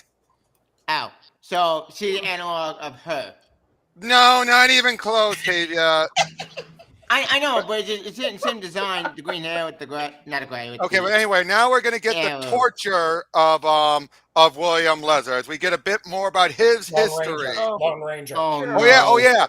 Here's the thing. Yeah, he is actually descended of the Lone Ranger and the Spider, who was actually more of a like I said, he was the Shadow XP. So we're getting a Tonto. Actually, yeah. Right there. So he's the Shadow fused with the Stature Spider. No. He is a descendant of them. Oh. Basically, the Lone Ranger guy was born before the century, at the start of the century, whereas then the other one is the Spider, the analog. The Green Hornet analog is the he is a century baby. Wait, the Green Hornet is a century baby. So the Lone Ranger is not the century baby, but the Green Hornet was. Okay. Please, I'm not armed. I don't care. Look at that. Damn. That's beautiful. Wait, that's not doing it. That's John Hex. No. He's supposed to be the Lone Ranger. Remember, these are not meant to be 1-to-1. That's true. Yeah. Wait, did they go on to kill people? I don't remember. Yeah, they do. Look, there's the Green Hornet / They Shadow. fried a baby, Tavia. Are they allowed to kill people? Yeah, they took No. I know. Oh, look at this! Oh, look at this! Look at that! The top panel. That's hilarious. Yeah. Again, we get a lot of his history, but it turns out Leather kept saying he was a descendant. He's not a descendant of the Spider. He was a descendant of the Lone Ranger guy. Of course. I mean, so he himself is not a century baby. Now look at this. Now look at this. Look how he tortures him. He takes these goggles with spikes and then shoves it into his eyes. Holy shit! Yes. That's repulsive. And then look, it goes red. It goes from blue to red. Of course. God, that's like something out of Hellraiser. Hey, Good shot, Raymond. Is that where we're going next? Are they going on to the Hellraiser universe? Yeah, there we go. You know what? Oh, look at this. Battlestar Galactica. That's the movie cover from I forget what movie. I'm trying to remember. Well, you're thinking. Well, anyway, Battlestar Galactica. Yeah. Yes, that. I didn't know that. That guy literally just said it though. Right Joseph. now, Joseph, Jonah is not out to finish Megan Fox. Cut it out. But yeah, because we're about to get the backstory for the drummer. Hey, I like Megan Fox. Shut up. I say we're about to get the backstory of the drummer. It turns out he's a mutant, the equivalent of a mutant. He was born with the genetic quirks, and that's basically what this whole issue is about. As Elijah, Jakita, and Ambrose make their way in and rescue him. And oh god, she just kicked that guy's spine out. That's some Mortal Kombat shit. That really is Mortal Kombat shit. That's a fatality. It is.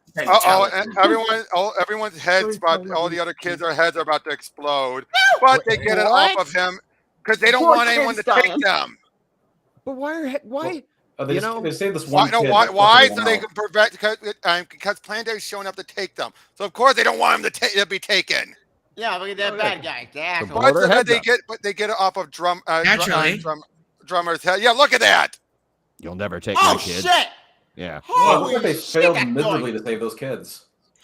But they at least saved one at least. Yeah, and let like 6 others die.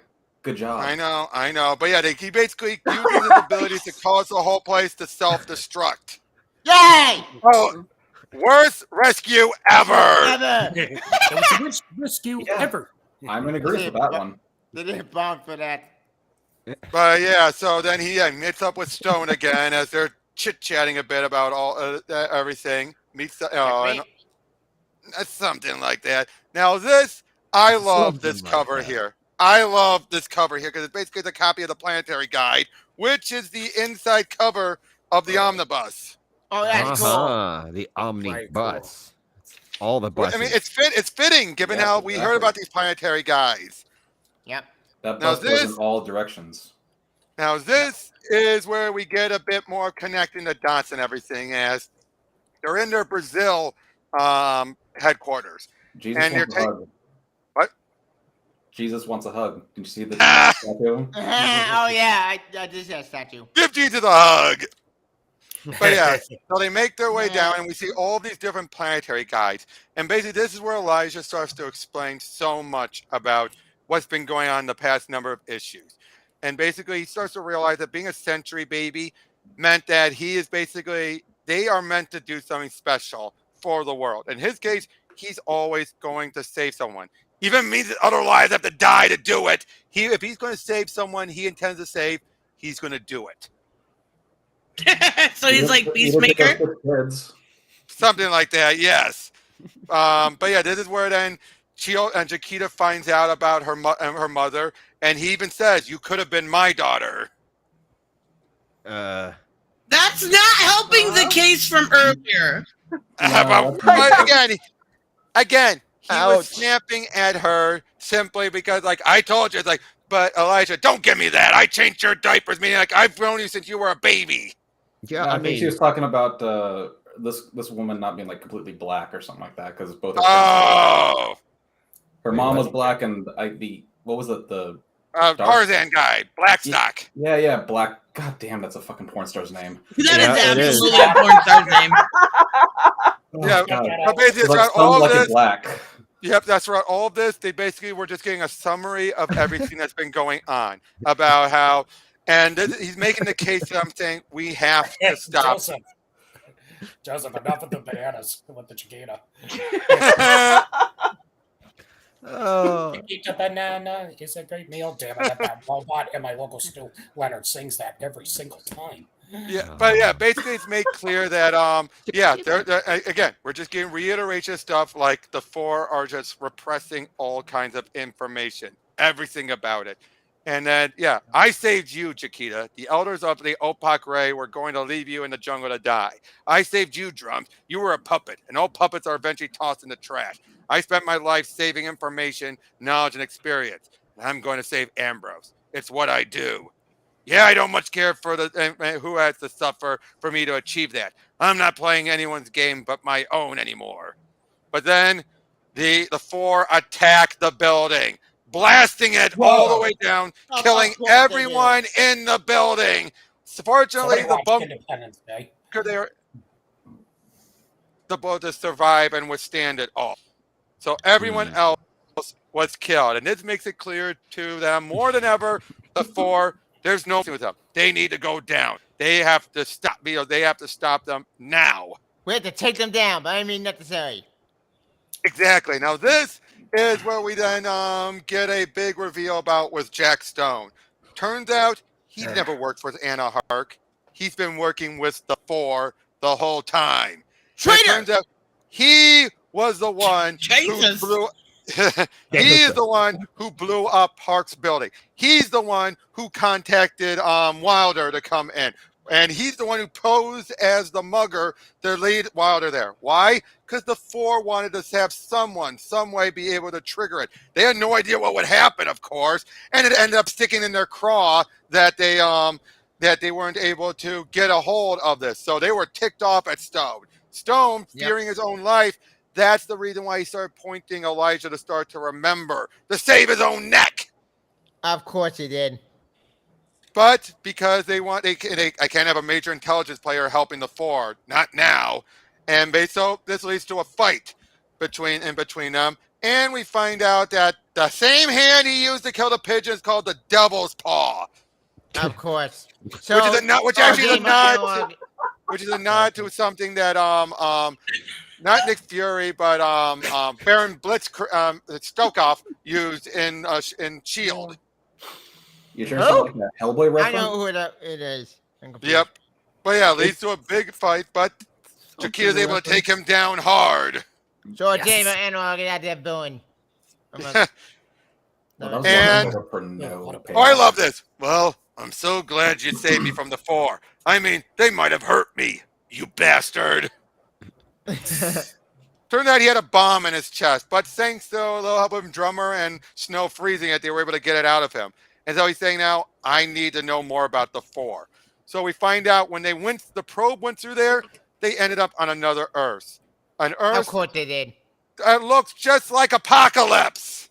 There's a face. Oh my God! Ain't Apocalypse Wait, and look, doesn't that face right there? Doesn't that thing look a little like Unicron? I'm about to say that's Unicron. But look at the face. Look at the face over there. That's Unicron face. But here's the scene though. Ego. We find out the Four are selling out Earth. So they're giving it to this other Earth so they can enhance them. And then they will do whatever they can to make Earth easy pickings for an invasion. And then the Four will go off to another Earth. Because as far as they see it, there's an infinite multiverse. And who cares about out of one we came from? So wait. So but these jerks sold their own planet. Okay, the assholes. But it's on a Unicron fused with Ultron fused with Galactus. Yep, and so they go in there and they transform. But we also find out about Dowling's powers. Turns out he doesn't stretch like Reed. His mind stretches, and he can actually have bits of his mind leave his brain and infect your brain. So he's the maker. It's a little brain stretchers or basically he makes these little, like he says, it's not telepathy. His mind stretches and worms out and lays eggs and reproduces. Anyone who's ever been within 100 feet of Randall Dowling, it probably is if Dowling chose to take over him. What the fuck? Ugh. Disgusting. Now, this is the issue where we see bullshit. Now we get the fall of the remaining Four. Checkmate puzzle. I want those puzzles. I want that puzzle. So yeah, they're shown to this communication device that they ripped out from Stone. They use it to contact the Four, trying to set up something. Why? Because the Four still has information that they can use to save Ambrose. So they want to keep them alive and no. They're willing to trade. They're going to say, "I'll give up my life for you to actually kill me, and anything you need if you'll give us the information and have them save him." Okay. So they're ready to make this deal and everything, and thus, he says, "We're mystery archaeologists." But yeah, and look it up. They're back at the diner. Yep. Out. Yep. And there's Dowling and Siskin. They meet up there and they make an agreement. They scan him, find nothing on him, as agreed. He then gives they give him the information. Drums checks it out, says it's real. So he basically says, "Go off and head off now." Like, well, now just the three of us. What are we going to do with you, Mr. Snow? Well, we could agree that you've done very badly by this planet, withholding critical science and selling Earths out to some parallel world. It's not good, is it? We could agree to work together on planetary defense, save the world. What do you think? You think this world matters so much, don't you? There are millions of Earths, millions, and it's an accident of birth that put us here, nothing more. You do amuse me, Mr. Snow. It's a shame that I can't allow this anymore. You can't do a thing. You may be able to stretch your mind to other people's heads, but you can't kill. It's why you kept Green and Leather for so long. You don't talk to him like that. I kill too. Oh, I know. And you owe him a debt for making those goggles. Like, Mr. Snow, I can get into your brain before your powers harm us. And if you had another plan, well, my vessel can lift us out of here before you can do a thing. So, right, but then you're like, well, I wasn't, and you're saying you don't have anything. Well, I wasn't when you scanned me. Try contacting your ship. Try using your goggles. Ooh. What have you done, you bastard? Localized distortion of information, space. Drum slipped it to me when I handed him the device. There's only one form of communication, and that'll work right now. And it might answer a long-standing question of yours. Door. Transport. Randall, don't use that tone with me. You have been a spectacularly unsuccessful broodmare, and I keep you only out of sentimental. No, that's not possible. He can't have. What? What's he done? You told me he was no threat. You told me he was lucky, and that on his best day of his life, he knew exactly one thing that you don't. Go. I'm going. One thing. Oh no. Get back to the... What? No, you bastard!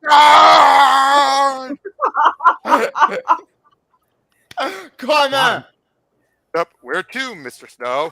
Well, your ship's been buried under Death Valley for a few million years, Mr. Wilder. I think she should be taken for a spin. Then they basically pick up their bodies, go to that other world, and leave a message, basically saying, "Yeah, we'll do this to you if you try anything. We've learned how to kill more than 50 years ago, by the way. And if I don't just delete your universe from the informational superstructure of reality, your agents are dead. You are not welcome. Leave us alone. This is your only warning." Okay, Nice. I gotta ask, was this anticlimactic? I mean, they kind of go from up so much, and then How do you follow burning babies? Couldn't tell you, man. And then Well, they already dealt with the one who burned the baby. They shoved. Wait, is this over? it's No, okay. well, we got one more issue. Wait. What happened to the thing, Analog? What happened to Oh, no, him? he got launched out on that monolith. He's out of the solar system. Oh. He can't get out or anything. I just noticed Joseph. I just now noticed Joseph saying Jesus wants a hug. We now return to Jesus and Friends on South Park All Access. Now, this is the last issue. It's an epilogue, and then we got the 3 crossovers. So don't worry, I'm going to speed through all of those. This is basically showing after a year, they've actually been utilizing so much of the Force tech that they've been keeping restrictive. Basically, this whole issue is now no longer considered canon with the rest of the Wildstorm universe, but it doesn't matter because it's wrapping things up. Basically, Earth has started to prosper now that the Four are no longer restricting their technology. But now they're going to try and use it to save Ambrose. And they basically deduced that his distortion might have actually hit him, slowed down time on him. But to try and reverse it or bring him back, with what they know so far without waiting a while, if they try to do it and rush it now, it could risk damaging space and time. What? So basically, but Snow doesn't care. He wants to save Ambrose, no matter the cost. Yeah. So sure enough, they started to work on it. They start to do it, and then it seems like time is starting to collapse as others from other parts of the multiverse start showing up.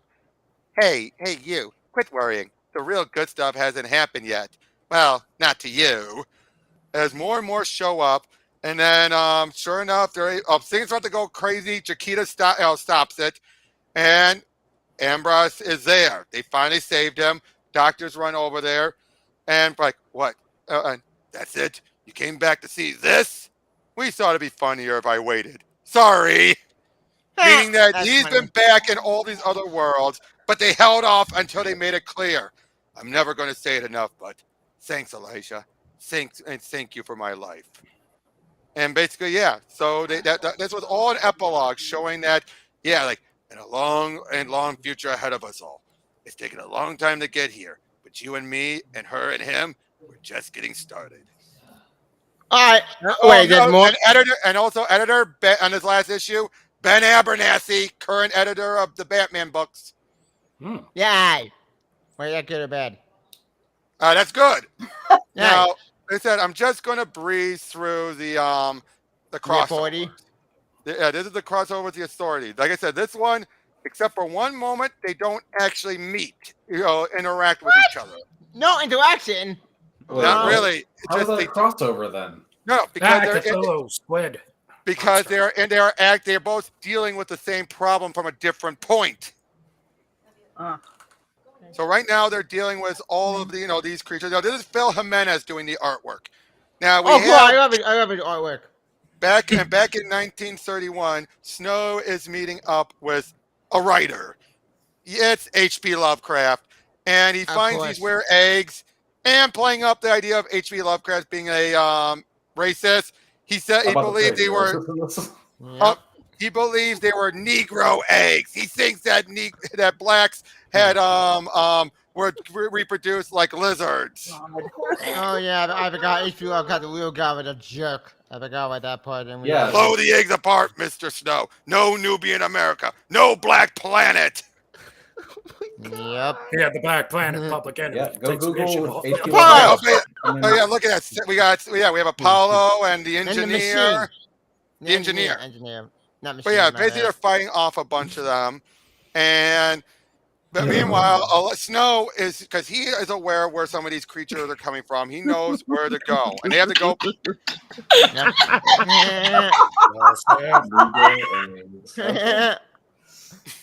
Joseph's turn. We mentioned wrestling. Joseph has turned into Bobby the Brain Heenan, ladies and gentlemen. He cannot stop joking. Also, so as Gorilla Monsoon, I gotta say, will you stop? Also, I've been moving your guys' photos around minutes, and not a single fucking one of you said. I have the full screen, Tristan. I can barely pay attention to what's on over here. Is that just you out of boredom? Because I've been wondering about that for a while. Yeah, why are you doing this? Anyway, just to see if anyone noticed. No, I've been noticing. I just didn't say anything. Same here. Anyway, we're seeing this. We're seeing the Authority. Are you okay at this point? Yes, I'm totally fine, but I was just like. Is this really that boring? Is this really that boring? No, I just was curious if anyone would notice. That's it. All right. Well, anyway, we get this moment then where Jenny Sparks sees Snow, and they flash back to 1939. Turns out the two slept with each other. Oh my God! Oh my God! Hey, were you any good? I was magnificent. You should have been there. I was never here. Neither was I. I know that bastard's face from somewhere. But yeah, so he basically the Authority have no clue about the snowflake, the supercomputer, or anything, but Planetary does. And turns out one of the scientists that was sent there is crazy. He feels that he can open up the portal and basically become a god. And so he kills everyone else. Well, like, why haven't you killed me yet? Because I need someone to have sex with as they kill the world. Natural line. What a terrible fucking answer! What a terrible answer! Yep. That guy, we gotta get back here. But yeah, so they get on board the carrier. They can figure out what's been going on with those other attacks going on. The Authority go after them, but by the time they get there, Snow and the others are gone out. And then they get there and they find out, oh, that guy died with a smile on his face. And they open up the world to another place as these giant mechs are flying around. This is what the Authority deal with. Meanwhile, then Planetary deal with an evil version of the Authority. How are they evil? Well, look at them. They look like reptiles and all that. Lord have mercy. So yeah, so they fight. So they fight off with them. So basically, they look like the deformed Sorry, you mentioned they look like lizards. I'm thinking back to extreme dinosaurs and street sharks. Yeah, Street Sharks. I love that show growing up. Oh yeah, they fight them off. So basically, this is why it's still a crossover, because they're both dealing with the same threat, but they're not interacting with each other directly. Which is kind of a shame. I want to interact with each other. It could have been fun. Warren Ellis wanted to do something different with the crossover concept with this. Okay. Like I said, the Authority may be ruling our ruling planet. The more we know of turning out like that, obsessed with ruling the world. Strange world. Let's keep it that way.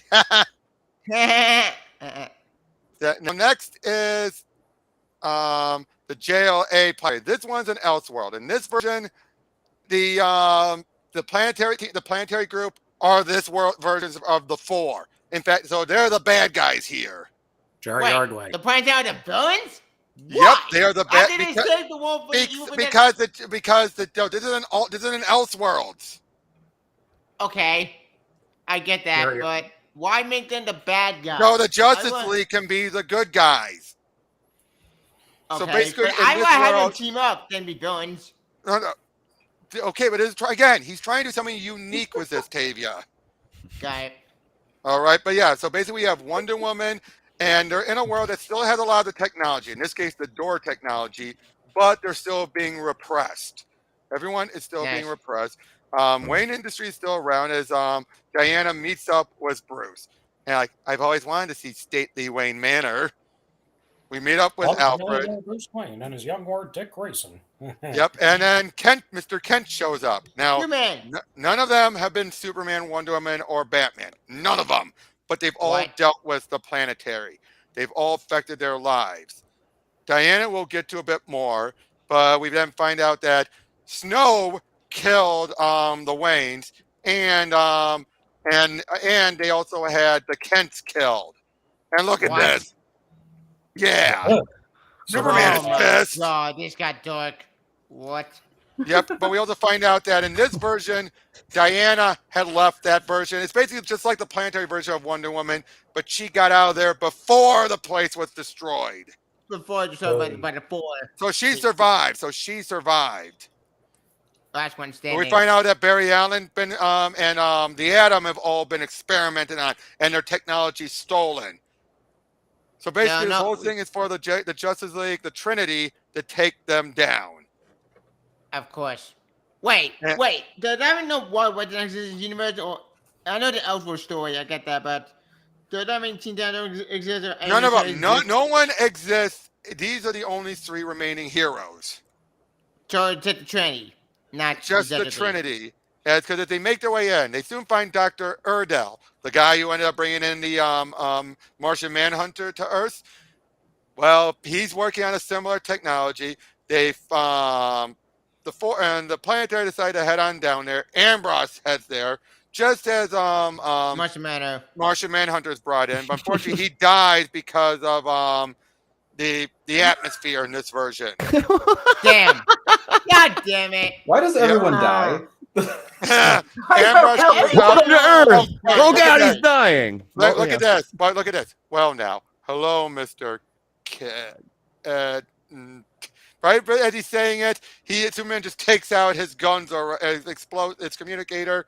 They go in for an attack, but as the fight's going on, he then gets knocked into that device. And as he's falling in there, he is still slowing himself down. But unlike before, where it saved his life, this time it's slowing down it's slowing down his death. So he's going to be dying very slowly. Oh my God, that's dark. That's a very dark death. So they use that device to transport there, make their way up, and Superman's about to get killed. Hey, Robert, before we started this, you said this was a love letter. Why does everyone keep dying? This ain't love letter. Go dark and messed up. We'll talk more when we're done. All right. But as I said, so Superman, he's being sucked down in the atmosphere. Now remember this: post-crisis Superman, he needed to hold his breath and everything before going into space. So he theoretically could die in space. So yeah, he gets launched into space with no air in his lungs. Yep. So Bruce and Diana head off Turns out they killed off all the Green Lanterns. Oh, What? Of course. How did they kill them that Green Corps?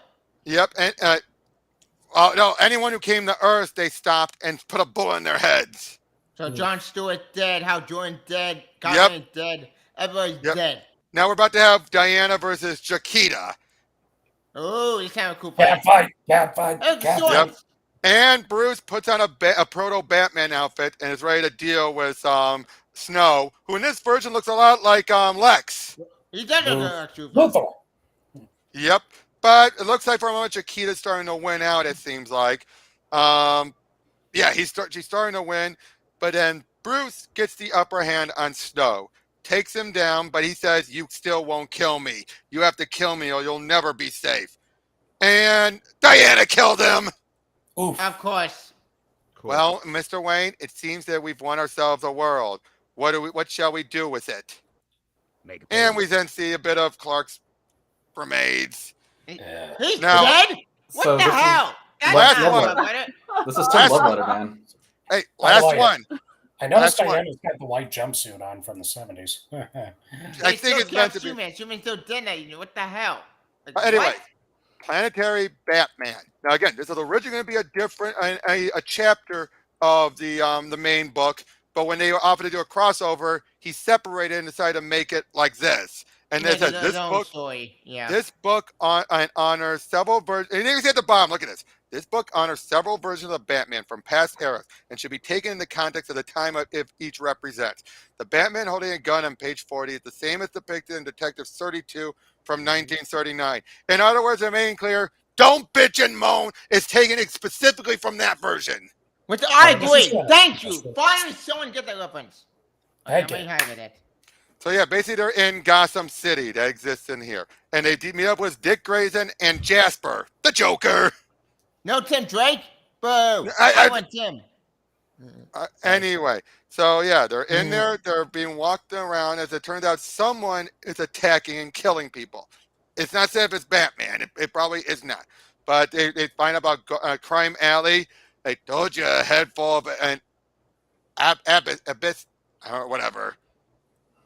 But yeah, they're trying to figure out. They're trying to figure out what's going on. But they say, "Damn it, I've seen that before." 1986. What happened in 1986? Partial multiversal collapse. The crisis. Several universes got folded into one. Multiple Earths occupying the same space. This is what happened to about a third of the combined population. Where the hell were you in 1986? Somewhere I wasn't supposed to be. Uh-oh. Yep. So yeah, they're heading through there though. They go for a walk until they find a guy named John Black. He's the killer.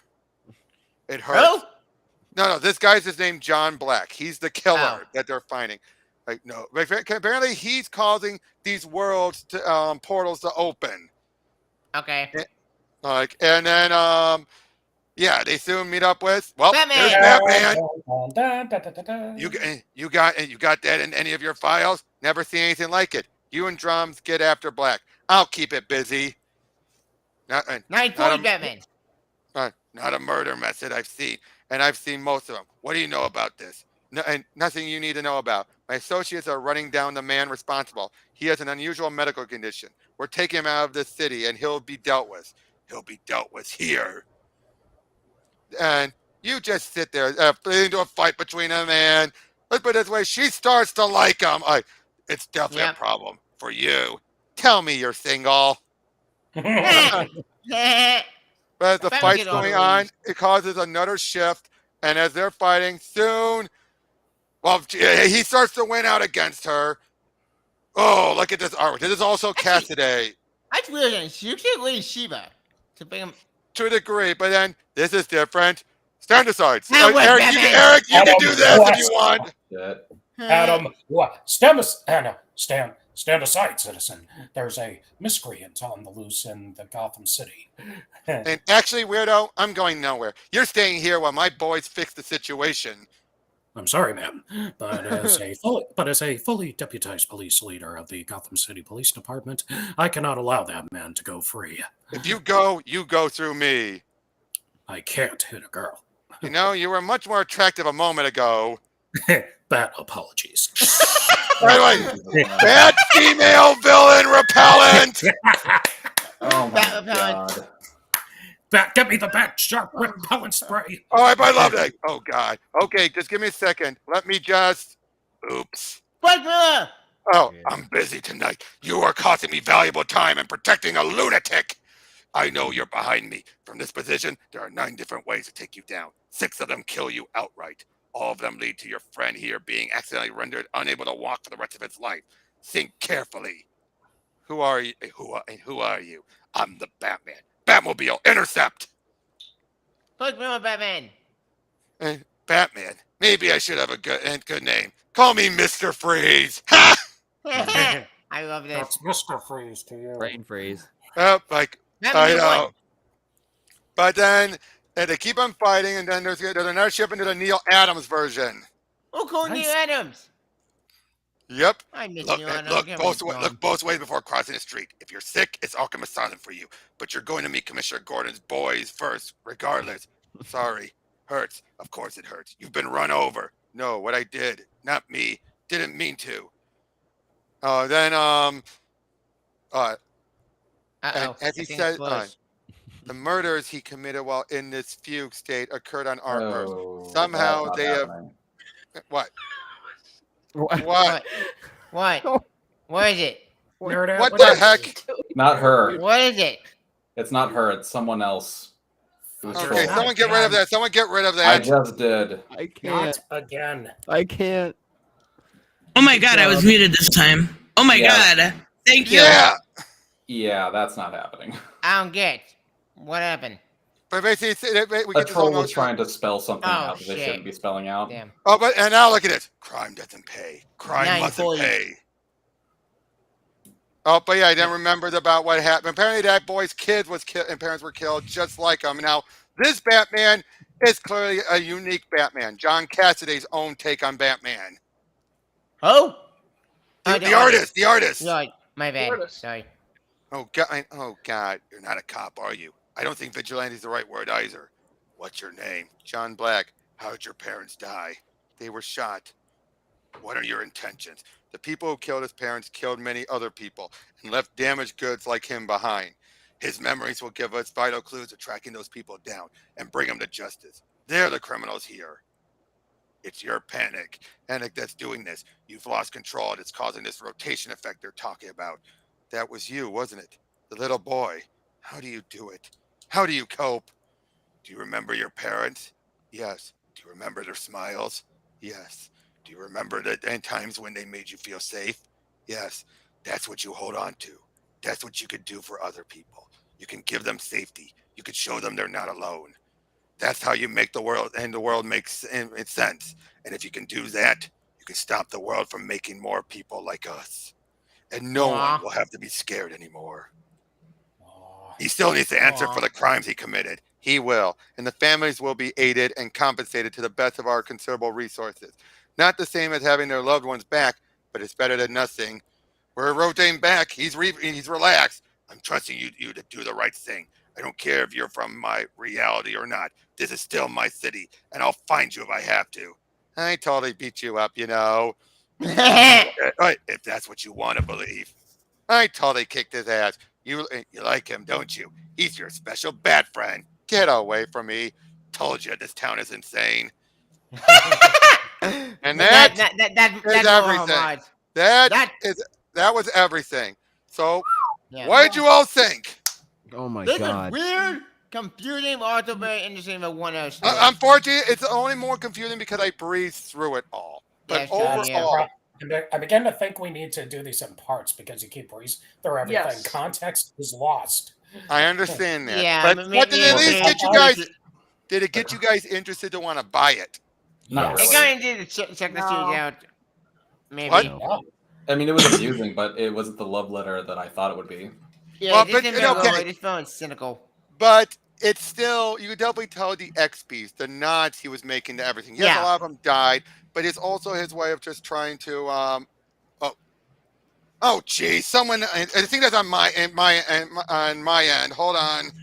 No, you might have some on your end, but I've gotten 3 on my end.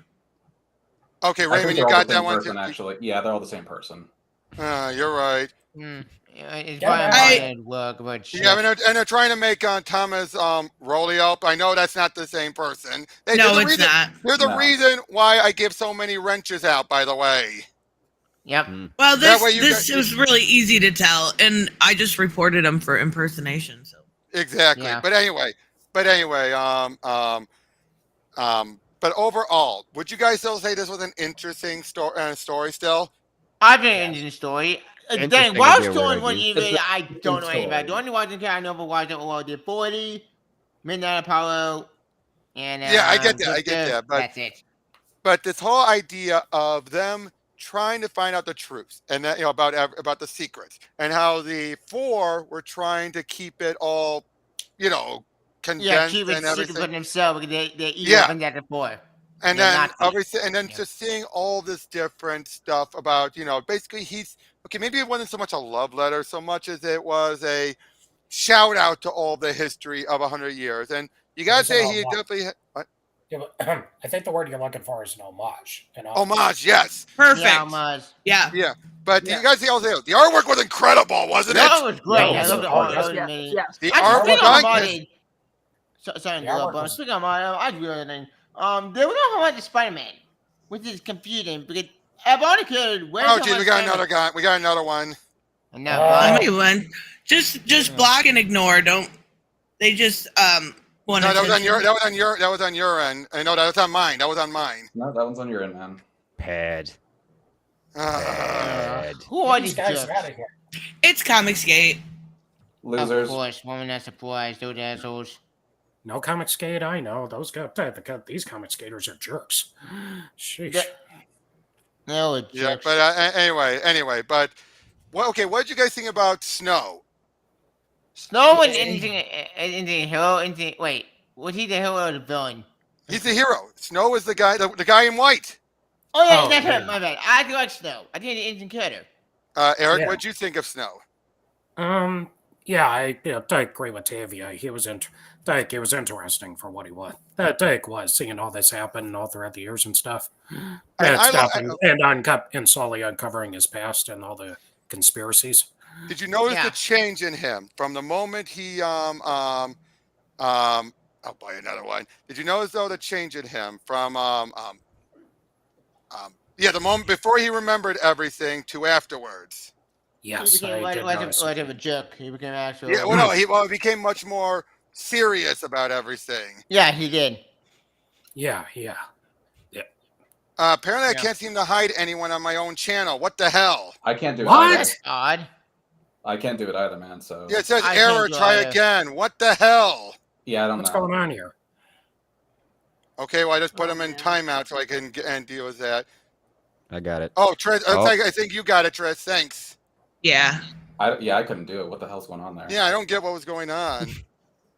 Oh, but there's another one disguised as you, Tris. Oh, it's the same one again. That's fine. Just ignore them. Yep, sorry. I just see you guys coming out of the woodwork. But anyway, Jeremy, what did you think about Snow? Not interesting enough that would have engaged me into reading the rest of that. I can promise you that much. Like, I just didn't find him interesting enough that would make me go buy the whole series to read it. All right. Raymond?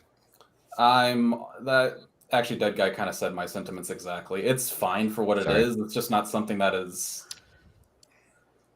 something that I'm all that interested in. All right, Carrie. It's depressing. Watch it. I'm like, what the hell? I don't know. It was.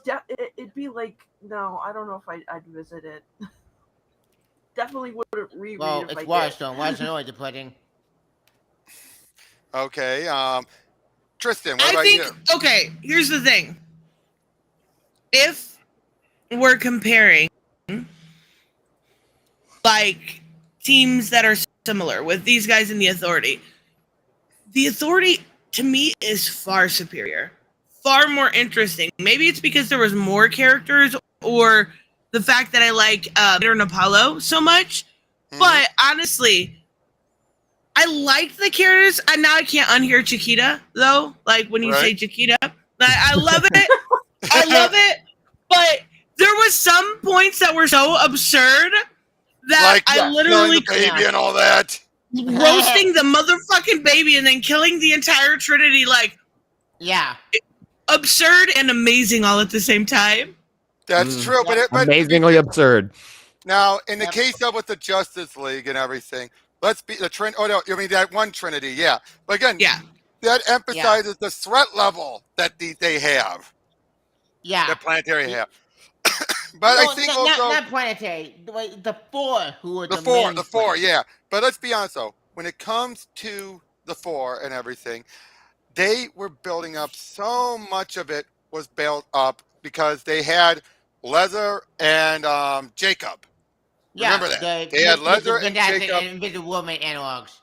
Yeah, they were their muscle. Whereas since Dowling couldn't stretch like Reed, he wasn't. Yes, he was smart. Yes, you can get in your head, but clearly he can only do it so far. And of course, Suskin is basically she's the Invisible Woman. Yes, she can kill, but she's not as effective as the other two. You take those two off the board. Those other two, well, they have their intellect to run on, but that's about it. So in a way, they're more the muscle. They're more kill first, act never. Exactly. So it made sense then that the way they went down, anticlimactic, but it made sense given everything. It was a better. It did anticlimactic. Like all that building to be the big mega threat. I say they got what they deserved. Oh yeah, but they did, that was worth it. Anticlimactic. Like this in the main villain like 2 seconds. What the heck? I want a big fight. Yeah, but really though, you can't fight these two really because that would be pointless. Yes, Snow could have frozen them, but like he said, oh yeah, you try and freeze me though, I'll just get in your mind and make you stop before you have a chance to. Yeah. So this whole catch them off guard and utilizing the one thing that they got that they four couldn't get, the big ship, made sense. Yeah, it did, and then they're like, "Curse you! I am you bastard!" Now, what about now? So, what would you say was your favorite, like an issue that really caught your interest? Maybe not your favorite, but really it stood out. Dead babies. Would you stop? Like honestly, it was so surreal that I was like, this is happening. This is happening. Like, babies are my kryptonite, and the fact that they just fried this baby, and then the rest of the issue was murder, mayhem, and genocide. But didn't you also say that was ugly before you? I said it was absolutely ugly. Some babies are ugly. Let's be real here, but they're still adorable. Yeah, but come on, just the whole idea of them killing off a Kal-El XP. It's like, well, if you were a villain and you know how powerful this alien would be, yeah, you'd kill it the same moment it got there. I wouldn't. That kid become my weapon. Like, well, that too. It reminds me of what you told me about those bad guys in Booster Gold. If they knew, they would just go back in time when Booster was a baby, and boom. Yeah, if he saw Booster was a threat, exactly. But okay, but overall though, what would you guys, if you had to give a rating to this, 1 to 10, just to be simple, Tavia, what would you give this? Wait, I never give my favorite moment of the entire series. Oh right. Yeah, because I thought my favorite moment of the entire series is concerned. I think my favorite moment of the entire series with the whole innocent story with the backstory of the female. Jakita? Yeah, I like her backstory. Chiquita. Yeah, I love her because she's awesome. Oh yeah, I like that too. And the fact that she got the whole I get bored easily from her parents. Clearly, it's what brought her about. Yeah, that was fun. I love her character. In fact, I would love to see her team up John. I know that's not gonna happen. We could watch any fun DC even now. But if we can see her appear again in main DC Elementary, maybe. Yeah, I think you could fit in the main DCU. She would be an okay. Could you guys imagine Planetary? Some version of them, not exactly what we had here, but some version of them in the main DCU. I'll go for that. Hey, maybe with Wildstorm. Check your general villain. Oh, that gave me an idea. Oh, I just really I know. You know, they were off. Okay, Tavia, let's let everyone else get a chance. Eric, what would you rate this, and what would you rate this? I need to read more because again, you browsed right through it. The artwork gets a 10. The artwork gets a 9. The artwork, John Cassaday does great artwork. Right, I'll say that. that story again. I'd have to read. You more, need. but, It's a dense read. It's a dense read. Yeah. But I would say that. But yeah, look, having that. But it's $75. But it's $75. It is? Okay. Yep, but on Amazon, it's reduced down to. Let me check where it's at currently. Is that $44 or something? Something like that. Let me check. Hold on. Because if I read more. Whoa. What I miss now? He went from a movie to his car to his room to another room, and now he's like in the fucking living room. Yeah, he can't stay in one place for too long. Yeah. What? Okay. Yeah. If you want to get on Amazon, it's $44.49. Nope. That's not bad. Because yeah, because my rating would be higher, but just based on your summary, it's a 7. All right. Okay, Jeremy. Yeah. What would you? My what's rating. your favorite scene, and what would you rate this? My favorite scene? Yep. Or issue. We'll go scene because those issues for me were all over the place. So yeah. I'm gonna have to go with the appearance of Frank Miller Batman. That's my personal. That was I cool. enjoyed that. that. That was fun. That. And then rating, I mean 5.5. Well, that's not bad. That's not bad. 6 for originality, but yeah, it was all over the place. I didn't like the story at all. All right, Raymond, what about you? Favorite scene is when Snow kicked that one dude in the balls. You mean wait, kick Leather or kick Dracula? Because he did both. I don't know. He kicked someone in the balls. There was multiple balls bashing. I'm assuming Dracula because he kicked his balls off. Okay, let's go with that one. And as for a score, it's a 6. It's a 6 mainly just for the art. The story wasn't all that interesting. Again, it's because it's not good for summarizing. I will be honest. It felt very disjointed the way you described it. It felt all over the place. And there was a couple times I was like, "Who's that fucking character?" Like there was a couple times, but it felt very disjointed. Yeah, I understand. That is the one downside of my show.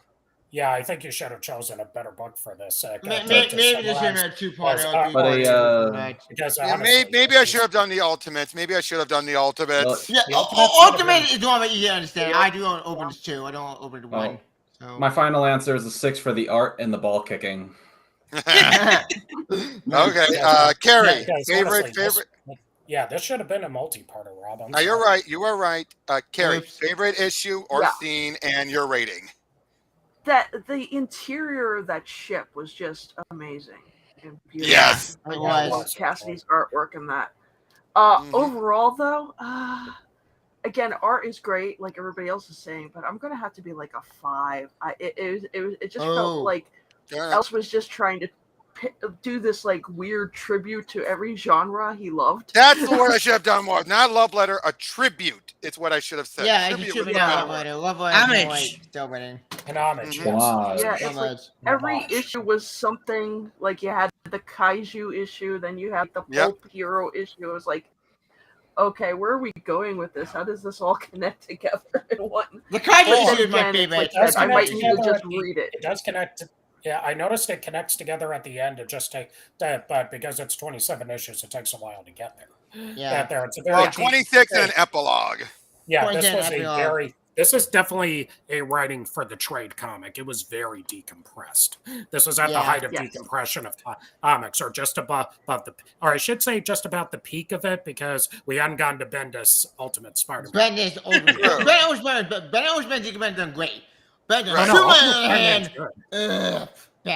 Bendis, Robert and I agree on one thing about Bendis. He's great at the ground level heroes. Spider-Man, Daredevil, Jessica Jones, Luke Cage, those sort of guys. Give him a superhero. He doesn't know He has to ground him. He feels the need to ground him. He doesn't know a psycho from a psychic from a psycho. Right. Now, Tristan, favorite issue or scene, and what would you rate this? I did like that you pointed out some stuff I didn't even notice when I first originally read the first. I think I only got to maybe issue 8. But I mean, oh my god. You mean the pulp hero connection? Yeah, I know. Like, even I didn't know that was like Mothra and stuff in the beginning, like, because I don't know kaiju's very well. But, your favorite scene was infanticide, wasn't it? Yeah, I mean, yeah. Let's be real. Not only that, but like, I really liked the little Death and Sandman and the Constantine stuff. Oh, so, yeah. I mean, really cool. I would say overall, though, I'd give it a 5. If I had read it and knew all the context and the nuance within the story, that could have easily changed. But with something quick like this, I think a 5 is fair.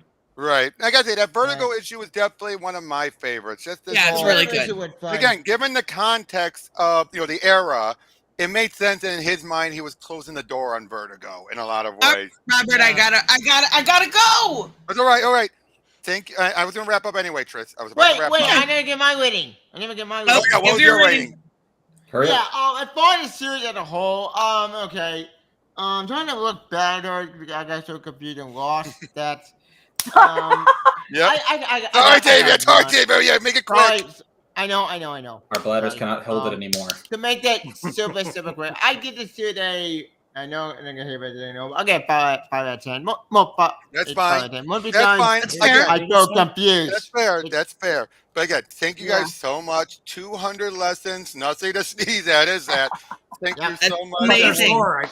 Amazing. Congratulations. And I already got so many in the can already for the next couple of weeks. So we'll be hitting the 250 in no time. So I'm doing more DC Looney Tunes, guys. Yep, that's the next. After we actually have Booster Gold, and then after that it'll be more DC Looney Tunes with this guy here.